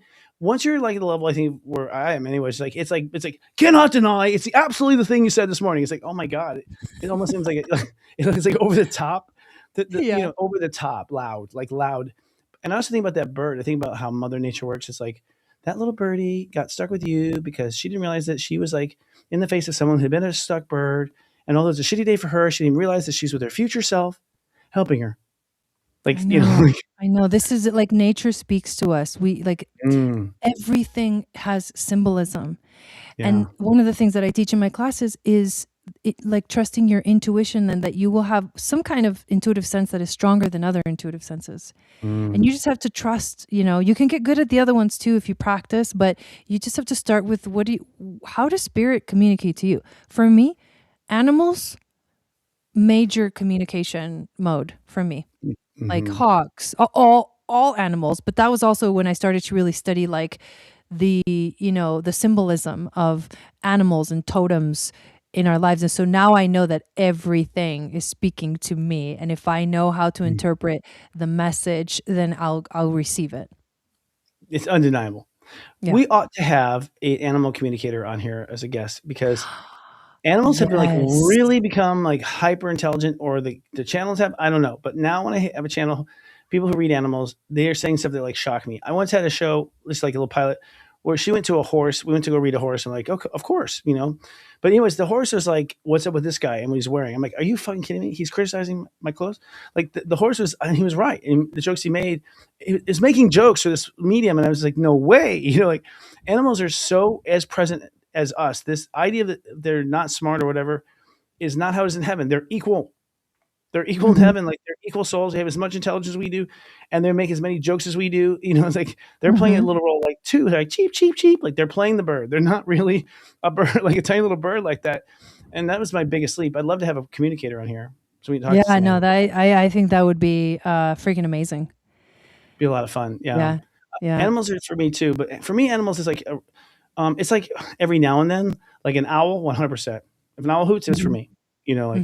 Usually I'm the only one outside too. I'm like, I got you. And there's a dog out here that'll bark when I have someone bad coming over or something. Like he's like, "Bark, bark, bark," and I can kind of tell he's like, he's about to come, like whatever. Like it's literally this kind of like forewarning kind of siren thing. It's interesting how different animals, and they feel like this is their job. That's their job. Their job is to tell you that kind of stuff. So it's fun. I agree. Science come in every form. So I think we have to talk about, we do a commercial, and then you're going to sing for us. And I think when you first come back, though, I'm going to talk to the audience for a second, and then when you're ready. Okay, Everyone? Love it. I'll go get ready. Hey, BRB. Scott Cruz is popularly known for his life-changing one-on-one readings to also guide in your soul ascension journey. With life readings, get insight into your relationships, career, health, trauma healings, past life regressions, and more. Want to connect with a loved one who's transitioned? Scott's mediumship session can be the gateway to you and your loved ones in spirit, bridging the gap between the physical and the spiritual realm. If you want to enhance your own psychic ability, Scott's Intuition Builder session can help expand your psychic and mediumship abilities. So sign on to scottcruzpm.com to book your own personal session today.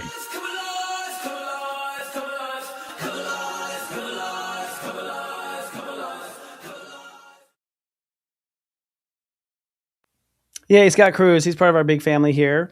And he is part of LOL, if you don't know. We are live every Wednesday with LOL, Leading Out Loud. We recently had David Palmer join the crew. We're having a great time talking about the truth. And we're being very forthright about the truth. And speaking of truth, I mean, that's kind of where it's at for us. We as a people, really, hopefully, I mean, what you've come to in the last week is a truth about yourself.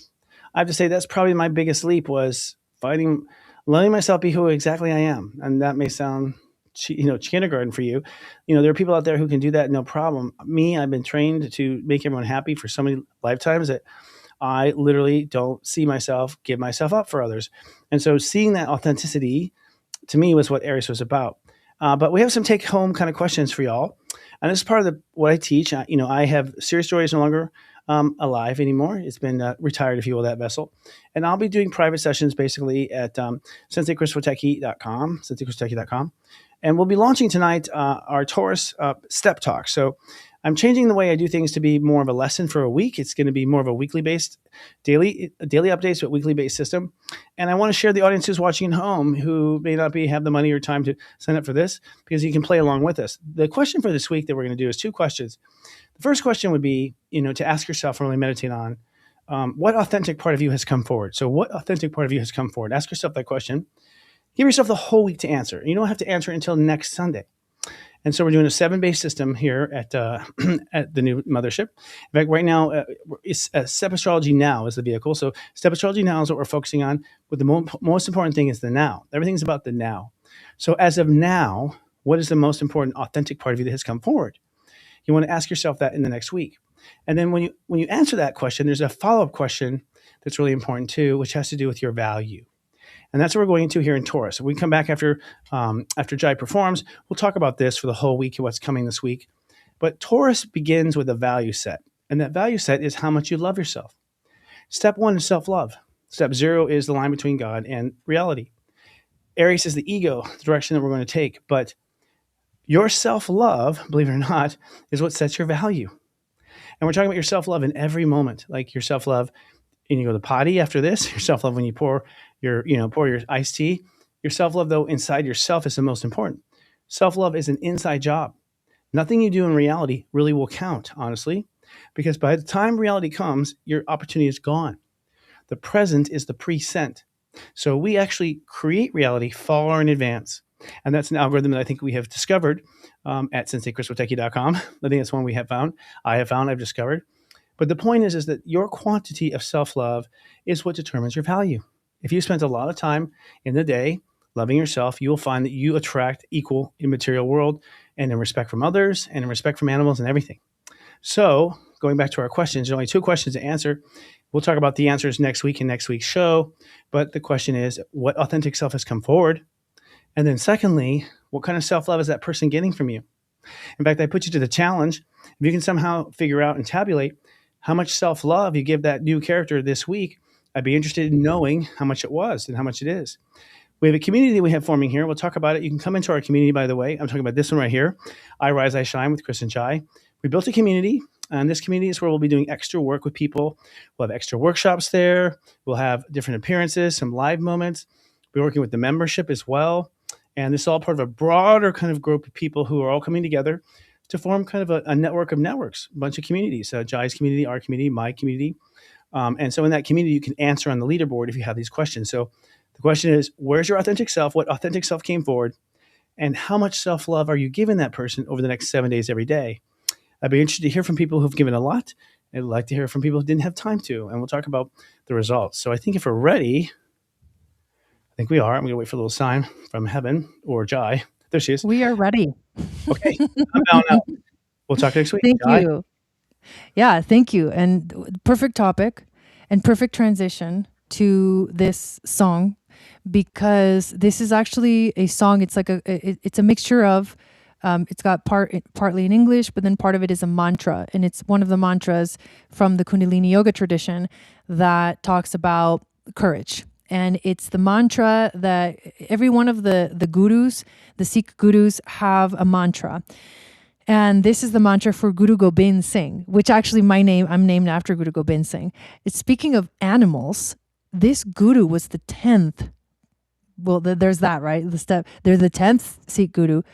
And he rode a horse and had a hawk that walked on his shoulder, hung out with him on his shoulder. So it's just the perfect segue into connecting us to this energy of it, this week being a ceremonial beginning.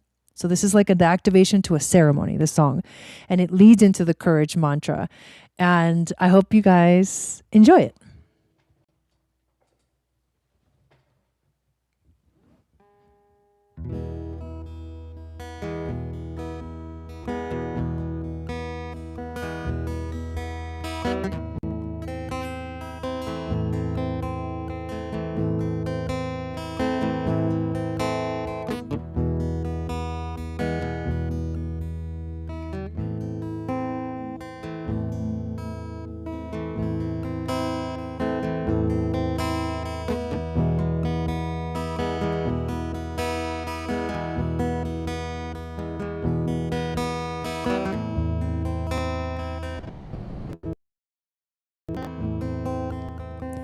to the winds of the south, serpiente.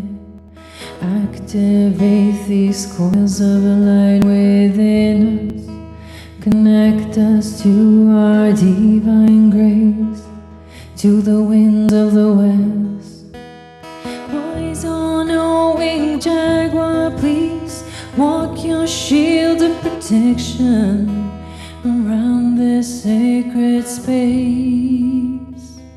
To the winds of the north, sweet hummingbird and ancestors, please be with us. To the winds of the east, gran águila, gran condor, please fly down from your high mountain tops, illuminate our path. Father, Son, Grandmother, Moon, to the star nations, Gran Espíritu, you who are known by 1,000 names. Sweet, sweet, beautiful Mother Earth, we walk to heal ourselves. Chatra Chakravarti, Chatra Chakra Bhugute Suyamba, Subang Sarabata Sarabajugute, Kalang Pranasi Diala Sarupe Sada Ange Sange Bangam Bebute Chatra Chakravarti, Chatra Chakra Bhugute Suyamba, Subang Sarabata Sarabhajugu Deye Dukalang Pranasi Dialang Sarupe Sada Ange Sange Abangam Bebute.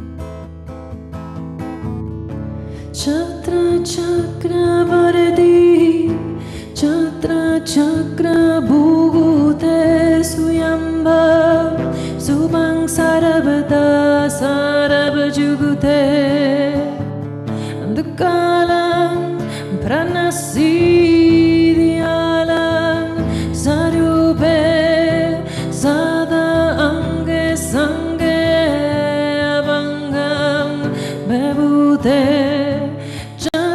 Chakravarti, Chatra Chakra Bhugute Suyamba, Subang Sarabata Sarabhajugu Deye Dukalang Pranasi Dialang Sarupe Sada Ange Sange Abangam Bebute Sada Ange Sange Abangam Bebute, Sada Ange Sange Abangam Bebute.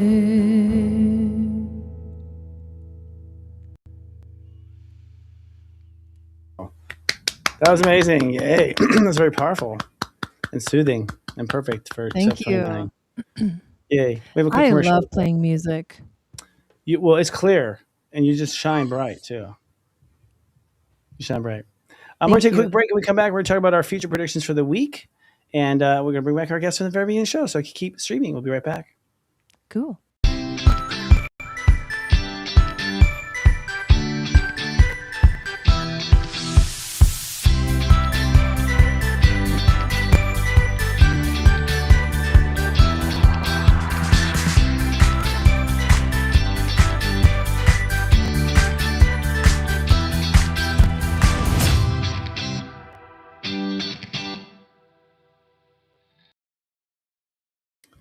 Yay!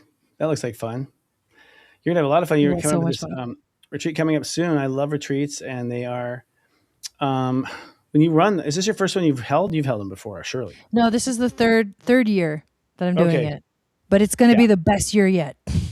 3 is the best. 3 is when you believe. Like, I say, usually the second year is the hardest for anything.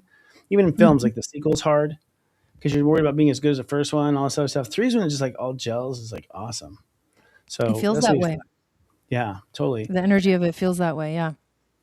Well, let me tell you this. This is our prediction point, and I'm wondering, what does the week ahead feel like for you? If today feels like belief, then what is tomorrow? Well, in my own personal opinion, or would you like me to share about like the astrology that's coming up, or the Yeah, your gates and the gene key. Jinkies that are Yeah, coming up? this is Yeah. Okay. give me your Okay. gene key Cool. advice and your own personal as well. I mean, this is where Yeah. we scope forward and give people some to prepare for. Totally. So intuitively, I feel like this coming week is going to be a little bit more grounding. We do have the sun coming into Taurus tonight, so that's exciting. And we're doing this show Yay. at 29 degrees, which is it's intense. just Incredibly. FYI for everybody. You know what I mean? It's like, woo, it's a lot. But I feel like we're gonna land into a place of a little bit more grounding, where things, I don't think they're going to slow down because the momentum that's going, it's like, I feel like it's going to continue, but at least I think we're going to feel a little bit more anchored because Taurus is fixed earth, right? And it is that point where we start to take all of the exciting, inspiring, like sparks that were created in Aries season and actually start to materialize them. It's like, how are you going to make that vision truly come into a reality? So that's what it feels like to me. But with Uranus entering into Gemini, which we'll talk more about next week, I feel like that's going to be another sort of portal, another doorway that we're going to be going through. In terms of the gene keys, the sun is going to be entering into the 27th gene key. And this is an interesting one. It's tribal circuitry, which has a lot to do with like, my tribe, my unit, my community, which does fit very well with what we're trying to build here. Like it's kind of cool that we're officially launching our community when the sun will be in a tribal circuitry type of energy. But the shadow of the gene key that's coming up, it's selfishness. The gift is altruism, and the city is selflessness. So it's about working through that, like those pieces of us that want something so much for ourselves, but have to also, the universe is asking us to think a little bit wider, to now like take everything that we've like created, we've initiated, we started, and then how is this going to serve the world? Like, how is this going to serve your tribe? How is this going to be, how are you going to serve your tribe? How are you going to serve your community? In the human design, the lens it's called the gate of caring. So it's so much about like giving and receiving. So I think this week we're transitioning into a place of like, now what can we do with our gifts? What could we truly do to start to both give to the community, but also receive the same kind of like love and, connection and intimacy that we are like deeply wanting for ourselves. So that's, it's an interesting one. It's definitely a strange energy that we're going to suddenly move into this, but it makes sense when you think of what we've come out of, where we're growing, we are, we're changing, we're transmuting, and now how are we going to, sustain what we've built? And that has everything to do with who we're connecting to, who we're talking to. So community is going to be a big theme this coming week. I love it because we are doing that right now. I would say. And, speaking to you in that sense, it's like, I find that for myself, I honestly wasn't taking, I didn't have a problem giving. I had a problem receiving, myself was my biggest problem. But that makes a lot of sense because I'm a lot of 9 and 6 is the opposite of 9, 69. I'm not good at the 6. I'm not good at receiving. I'm more 9 based. So I think I would say for people out there, you might be a 6 or a 9 base, where you're giver, 9, or taker, 6. And neither means to go too far. It's just kind of like you get caught in one pipeline or the other. This is the first, this next week is the first 7 degrees or 7 step numbers of Taurus. Those first 7 step numbers from 0 to 7 is your spiritual, what I call soul capital. And your soul capital is how much energy you already have set up and ready to go to incarnate something fabulous on the planet. Like, so it's the pre-incarnate energy. It is the energy behind the energy. It's the kinetic energy, if you will, that's tied up in an object. And so our spiritual kinetic energy comes down between 0 and 7.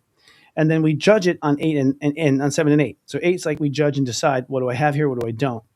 And this is what I was speaking to earlier, that, this is where your self-worth comes from.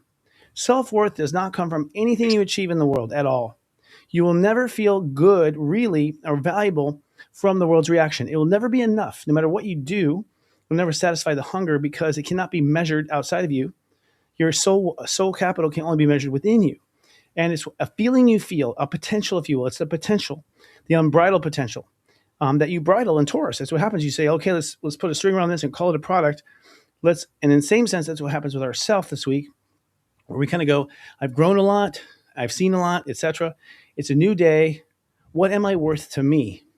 What am I worth to me? And this week, the planets kind of go a little wild with that, because, starting tonight, Mars and Aries will conjunct Saturn at 7. Mars and Saturn come together at 7, bong, and this is before Taurus begins. So it's like, basically, and that might be the issue here. I mean, it's like, what do you spiritually feel? Forget what's on the earth. Forget how people treated you. Forget the job you've gotten. All that doesn't matter anymore, and therefore won't be matter. What matters is what you feel on the inside, and what you want to do is honor that, commit to that. When we come back next week, we'll be on the purposes of making a commitment to that value, which is why I had those questions this week of like, what's the new you and what's it worth? And then things just start to open. Venus crosses Uranus in Taurus, by the way, on I think it's a Tuesday. Yeah, no, actually, it's coming up here soon. Tuesday, Wednesday it looks like. And with that said, it's like Venus crossing that Uranus and Taurus. Uranus has been in Taurus since 2017. So Uranus is like multidimensional. So it's like Taurus would be like, oh, I'm just a cow. Whoop, I'm a healthy cow. Whoop, okay, I'm a healthy cow that eats well. It's like every year Uranus forces to be like the foundation of Taurus to move up a notch. If you notice, it sucked. I call it like being a bull in a rowboat. It's like, we're unhappy. We can barely stand up. And it's because every time we did something, the earth moved again. And that's been right. hell. It felt very unstable. It was destabilizing by nature. It was like the earthquake, not the solidness. Yeah. For Tauruses, not cool. We are 4 hoof beings. We have to have all 4 feet on the ground. Like we have to be. That's how we hold and maintain and produce for everyone. So we've been on unstable ground. So I'm excited as hell for Uranus and Gemini. I never felt better than when I went Gemini last year. I was like, oh, is this what it'll be like? Oh my God. Because it allows Tauruses to not focus on, because ideas, Gemini's our house of value. So what Taurus's value are ideas. We bring our ideas to life. Second house is Gemini for us. Ideas are what's important. Because why an idea? Because we're the ones that make it a reality. We make ideas real. That's what we do. So ideas, the commodity of ideas. And the thing is like, hey, you got some good ideas now, Taurus? You're at the bottom of the haystack, man. It's going to go only up from here. Like this idea, stupid compared to next year's. And everyone has that with Gemini. I mean, once Gemini hits, we're all going to go, next year will always be a different way of thinking. We've never had this in our lifetime. The last time Uranus was in Gemini was World War II. And that's right. That's where we went from like, what? There's a bad guy named Hitler. What? People are killing people deliberately. What? Like the world was like, what? In a negative way. Right. But, karma's opposite. So that means this time it'll all be in a positive way. What? It'll be positive because they always flip like that. Right? So now it'll be like AI, it's just like, it's just going to get bigger and bigger. So it is very exciting. Very exciting, I think. I'm excited. So this week's really about holding space, I would say. Like it's quiet. It is grounded. This is the one time of year where we can eat something and it's good. Like where the sun is like, eat, have sex and sleep. That's the Taurus mantra. Like that's what they like to do. Like, but that's getting into your body, seeing what gives you pleasure and what doesn't, because the pleasure is the right vibration, the non-pleasure is the not, and holding space. Venus will go into Gemini come the end of the week around Friday. So we're going to feel like our heart light up at the end of the week and just like start to get excited about ideas. It will start to come out of our normal body. And I think for the most part, people have been valuing themselves on a low level. They've been allowing themselves to be evaluated by the outer world. You have to be the one that prices yourself. You set the price and then the customer comes. It's not the opposite around. Don't look at the customer for the price. Because if you want any kind of a raise, you're always looking at your old customer, right? So or a range of people who can't afford this, but people who can afford this do this. But the point is, evaluate yourself. What are you worth to you? And start to hold that vibration until our next show. Love that. Thank you. Should we bring in our guest? Yes, we should. Yes. So Okay, let's bring in introduce Alicia. I want to talk to her. Oh, hi. Hi, Alicia. Hey. Hello. How's How are it you going? doing? It's going great. What was I doing? I'm like, Yeah. I'm trying to follow the feed. Oh, you got you. Yeah. Yeah, I was watching it too. It's good. It will look good. Everything's coming Hey, across. you guys are great. I love the talk. Thank you. I loved Thanks. your talk too. Thanks. The breath work is so important. How did you actually? I've known you for a little while. Mostly cyber. Everyone's cyber. Like we haven't had to hang out that Right. much. Texas. But like you seem to be. But we never met in Texas. You actually moved to. You moved to another state for that. But it's crazy. It's very global already, which is cool. Right. But you are like a jack of all, master of none kind of. You have your own assembly of like disciplines and things that you like from every kind of, way of life. Like, how did you give yourself the freedom to be the one who can make that choice? Because I think a lot of people feel like they have to stick within certain rules and paint between the lines. And I've been there. So how'd you break free? So like, trial and error, trusting yourself, Mhm. talking to you, saying, where am I at on my chart? Yeah, seeing your signs. Yeah. And just as you know, I'm very intuitive myself. Before it was like, it's not time. And as I progressed and grew, I was like, I'm getting closer. And I think you said yesterday, you're like, it's time. And I have felt that. I have felt that in my body. I feel it in my soul. So I'm like, it's time. I just think anything in extreme is not good. We're here to experience a lot of different things in life. And when we confine ourselves, I think we really limit our potential. Yes. And so I feel like everything is, we live in a holistic world. Everything is yes and no. And the idea that anything would be no, it just doesn't make sense. There's always a little bit of it. I think as light workers, we have a hard time dealing with the shadow that way. That that shadow is a good thing in the sense that you become friends with your shadow. When I first started out in my work, it's like, no, shadow, boo, hiss, evil. But now it's like you come full circle, you look at your own shadows, you integrate them. It's about integration, isn't it? Yeah, and I think you have to understand where that limiting belief is coming from. Some sleuthing. And usually a parent.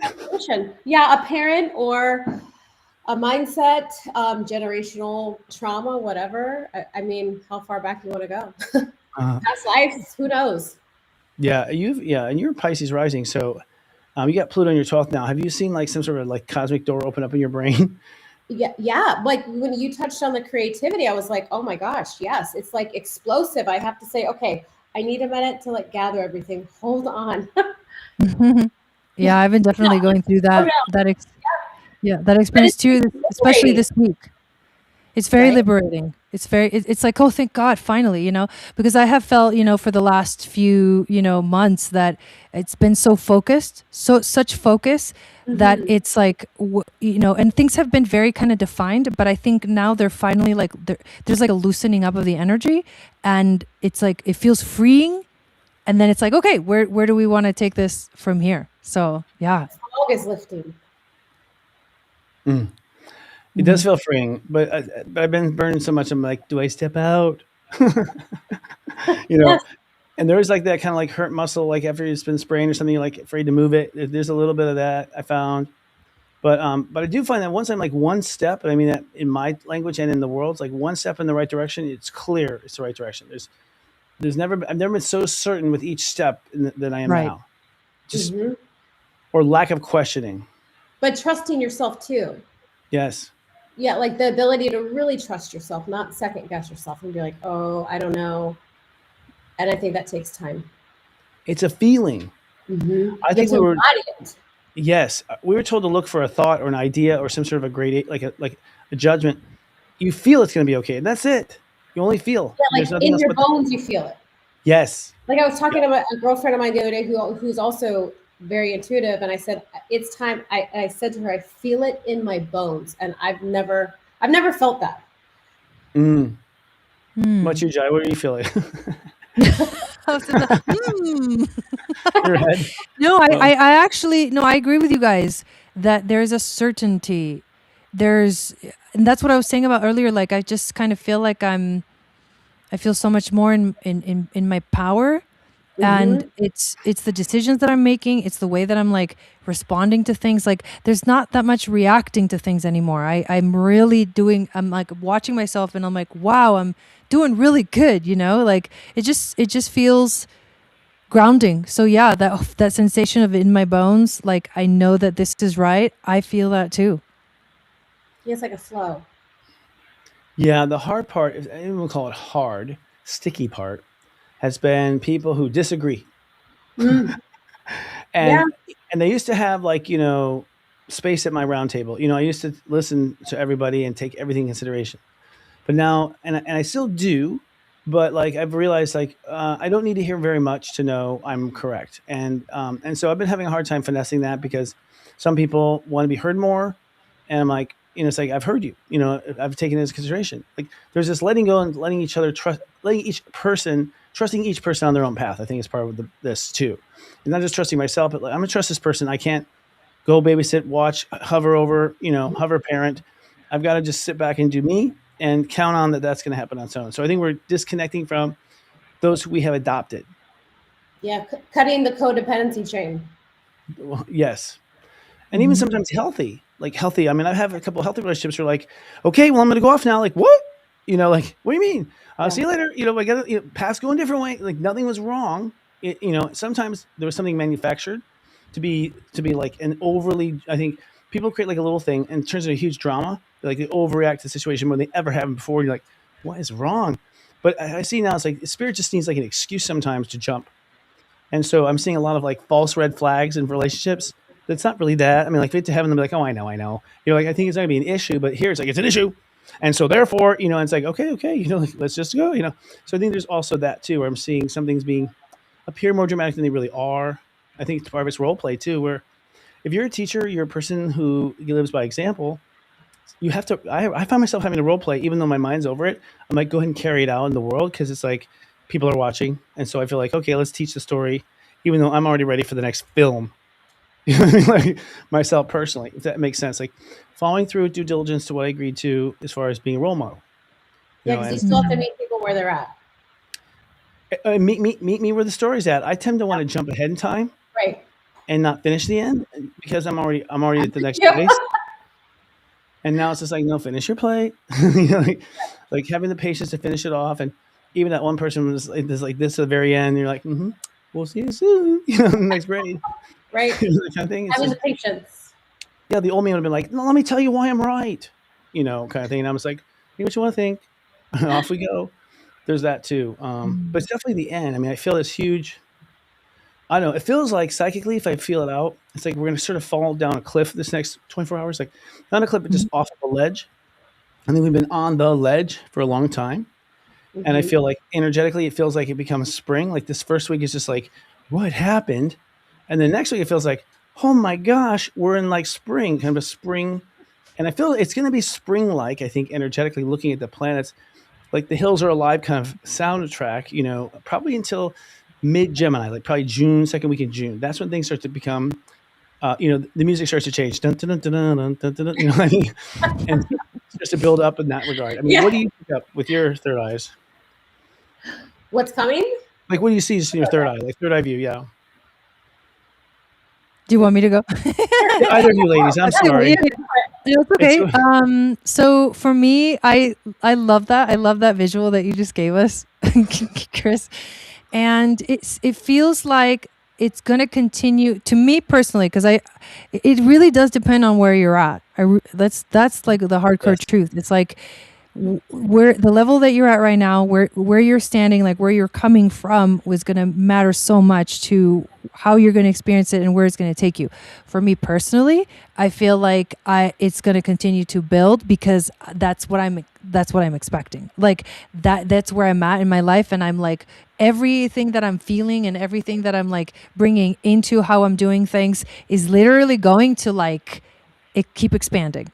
Yes. I wish and I hope that it continues to be that way for the whole, all of humanity. But I understand that we're not all in that place. So I think we're going to go all at our own pace. And I think things are going to start moving a little bit more steadily, Like it's been very kind of wild right now up until today, literally today. And then starting tonight, it's like, okay, like let's make sure we have enough gas for the road ahead. Let's, did you fill up the tank? Like just the little details. I think we're going to be focusing a little more on making sure everything is working in alignment. And that's up to us. Like where it goes, I feel is very much going to be up to how much focus we're putting into it and how much attention we're bringing to it. And that's how it'll go. So I don't know. I guess I'm feeling like we're gonna start to see what we're manifesting. You know what I mean? Right. What about you, Alicia? Yeah. Well, I agree with you, and I agree it's different for everybody. I feel like there's been so much baggage that we've all been carrying, where now we're purging that. And like, even for me, it's been like, okay, this part has to go, this part has to go, where it feels like a part of your soul is going away, but you can't take that luggage with you. The fire horse energy is going to keep going, but I think what's crucial is that you are living in your authentic truth. And I think that's what the energy of this Aries season has brought, why it's been so intense, because people are being forced with, is this my truth or is this someone else's truth? Like, what is truly my truth? And so we have to fully live in that and embrace it and not feel guilty because someone else disagrees with us. Like what you said, like, this is me and this is where I'm going, take it or leave it, because I'm not stopping. Well said. Yeah, you live your authentic self would be the case. I mean, and in some cases for me, it's like value, because we're the first week of Taurus, giving that a value. You name the price. You say how valuable it is to you is how valuable it is to the world. The problem is that you're not attracting people now based on that value. So you can't look at the world as your economy or as your proof of investment. You have to first value yourself, give it life a minute to reset. You'll draw on that person that values you on the same level. Have the patience. That's the zeros in the Taurus. We're slow for a reason. It happens that slow. And I think you have to embrace your value. You truly have to embody it. You said one thing to me one time when we met, and it was, you have to know you're worth it. Yes. You have to know it. Yeah. Yeah. And that's a feeling. And knowing is a feeling. Step 23. So you feel it and you believe it both. It's that you feel it and you believe in that feeling. And that feeling, there's a belief there, natural.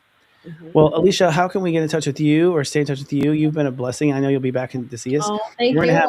You are a blessing. Oh, thank you. It's so nice to have you here, and people get to know you.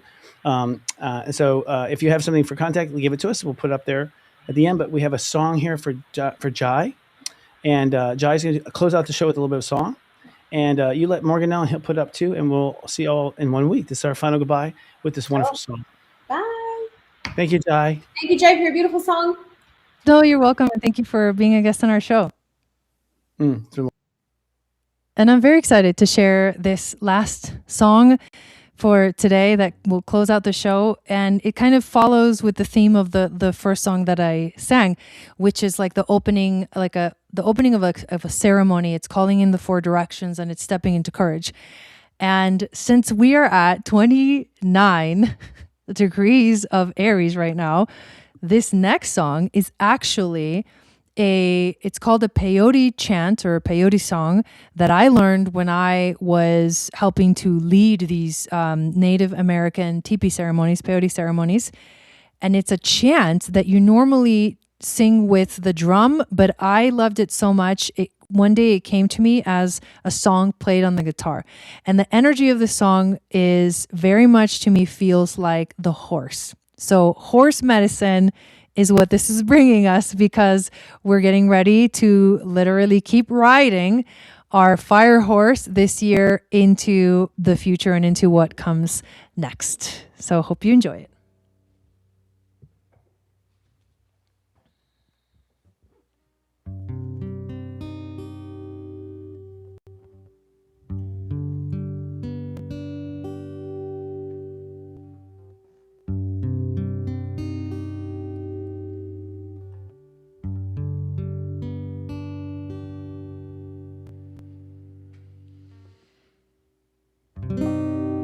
Yana hayo eno hey yana witsita wiko anayo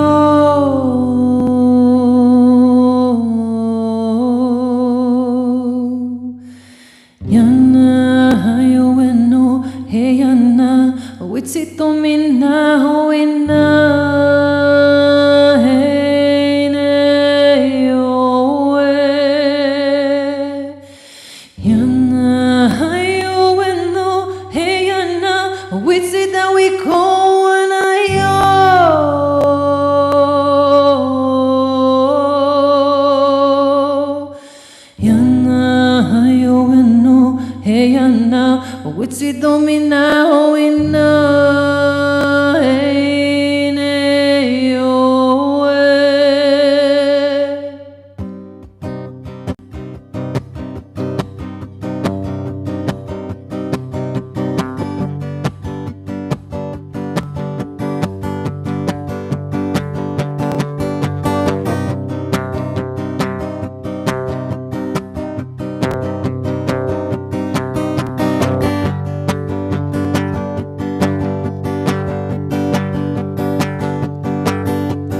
Hey Anna, hey Anna, hey Anna, witsi that we go on the yo.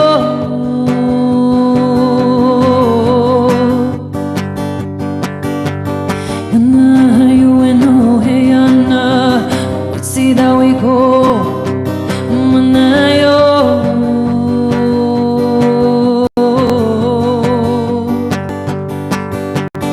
Anna, you and oh, hey Anna, witsi that we go one yo.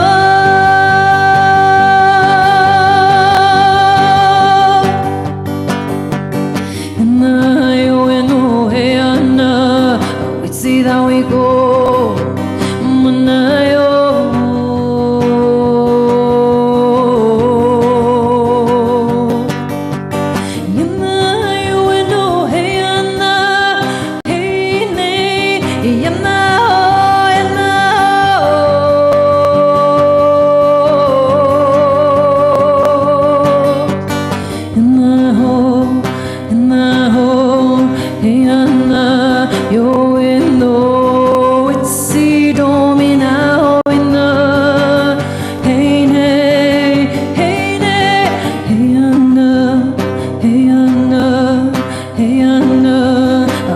That we go on the yo.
Come with me,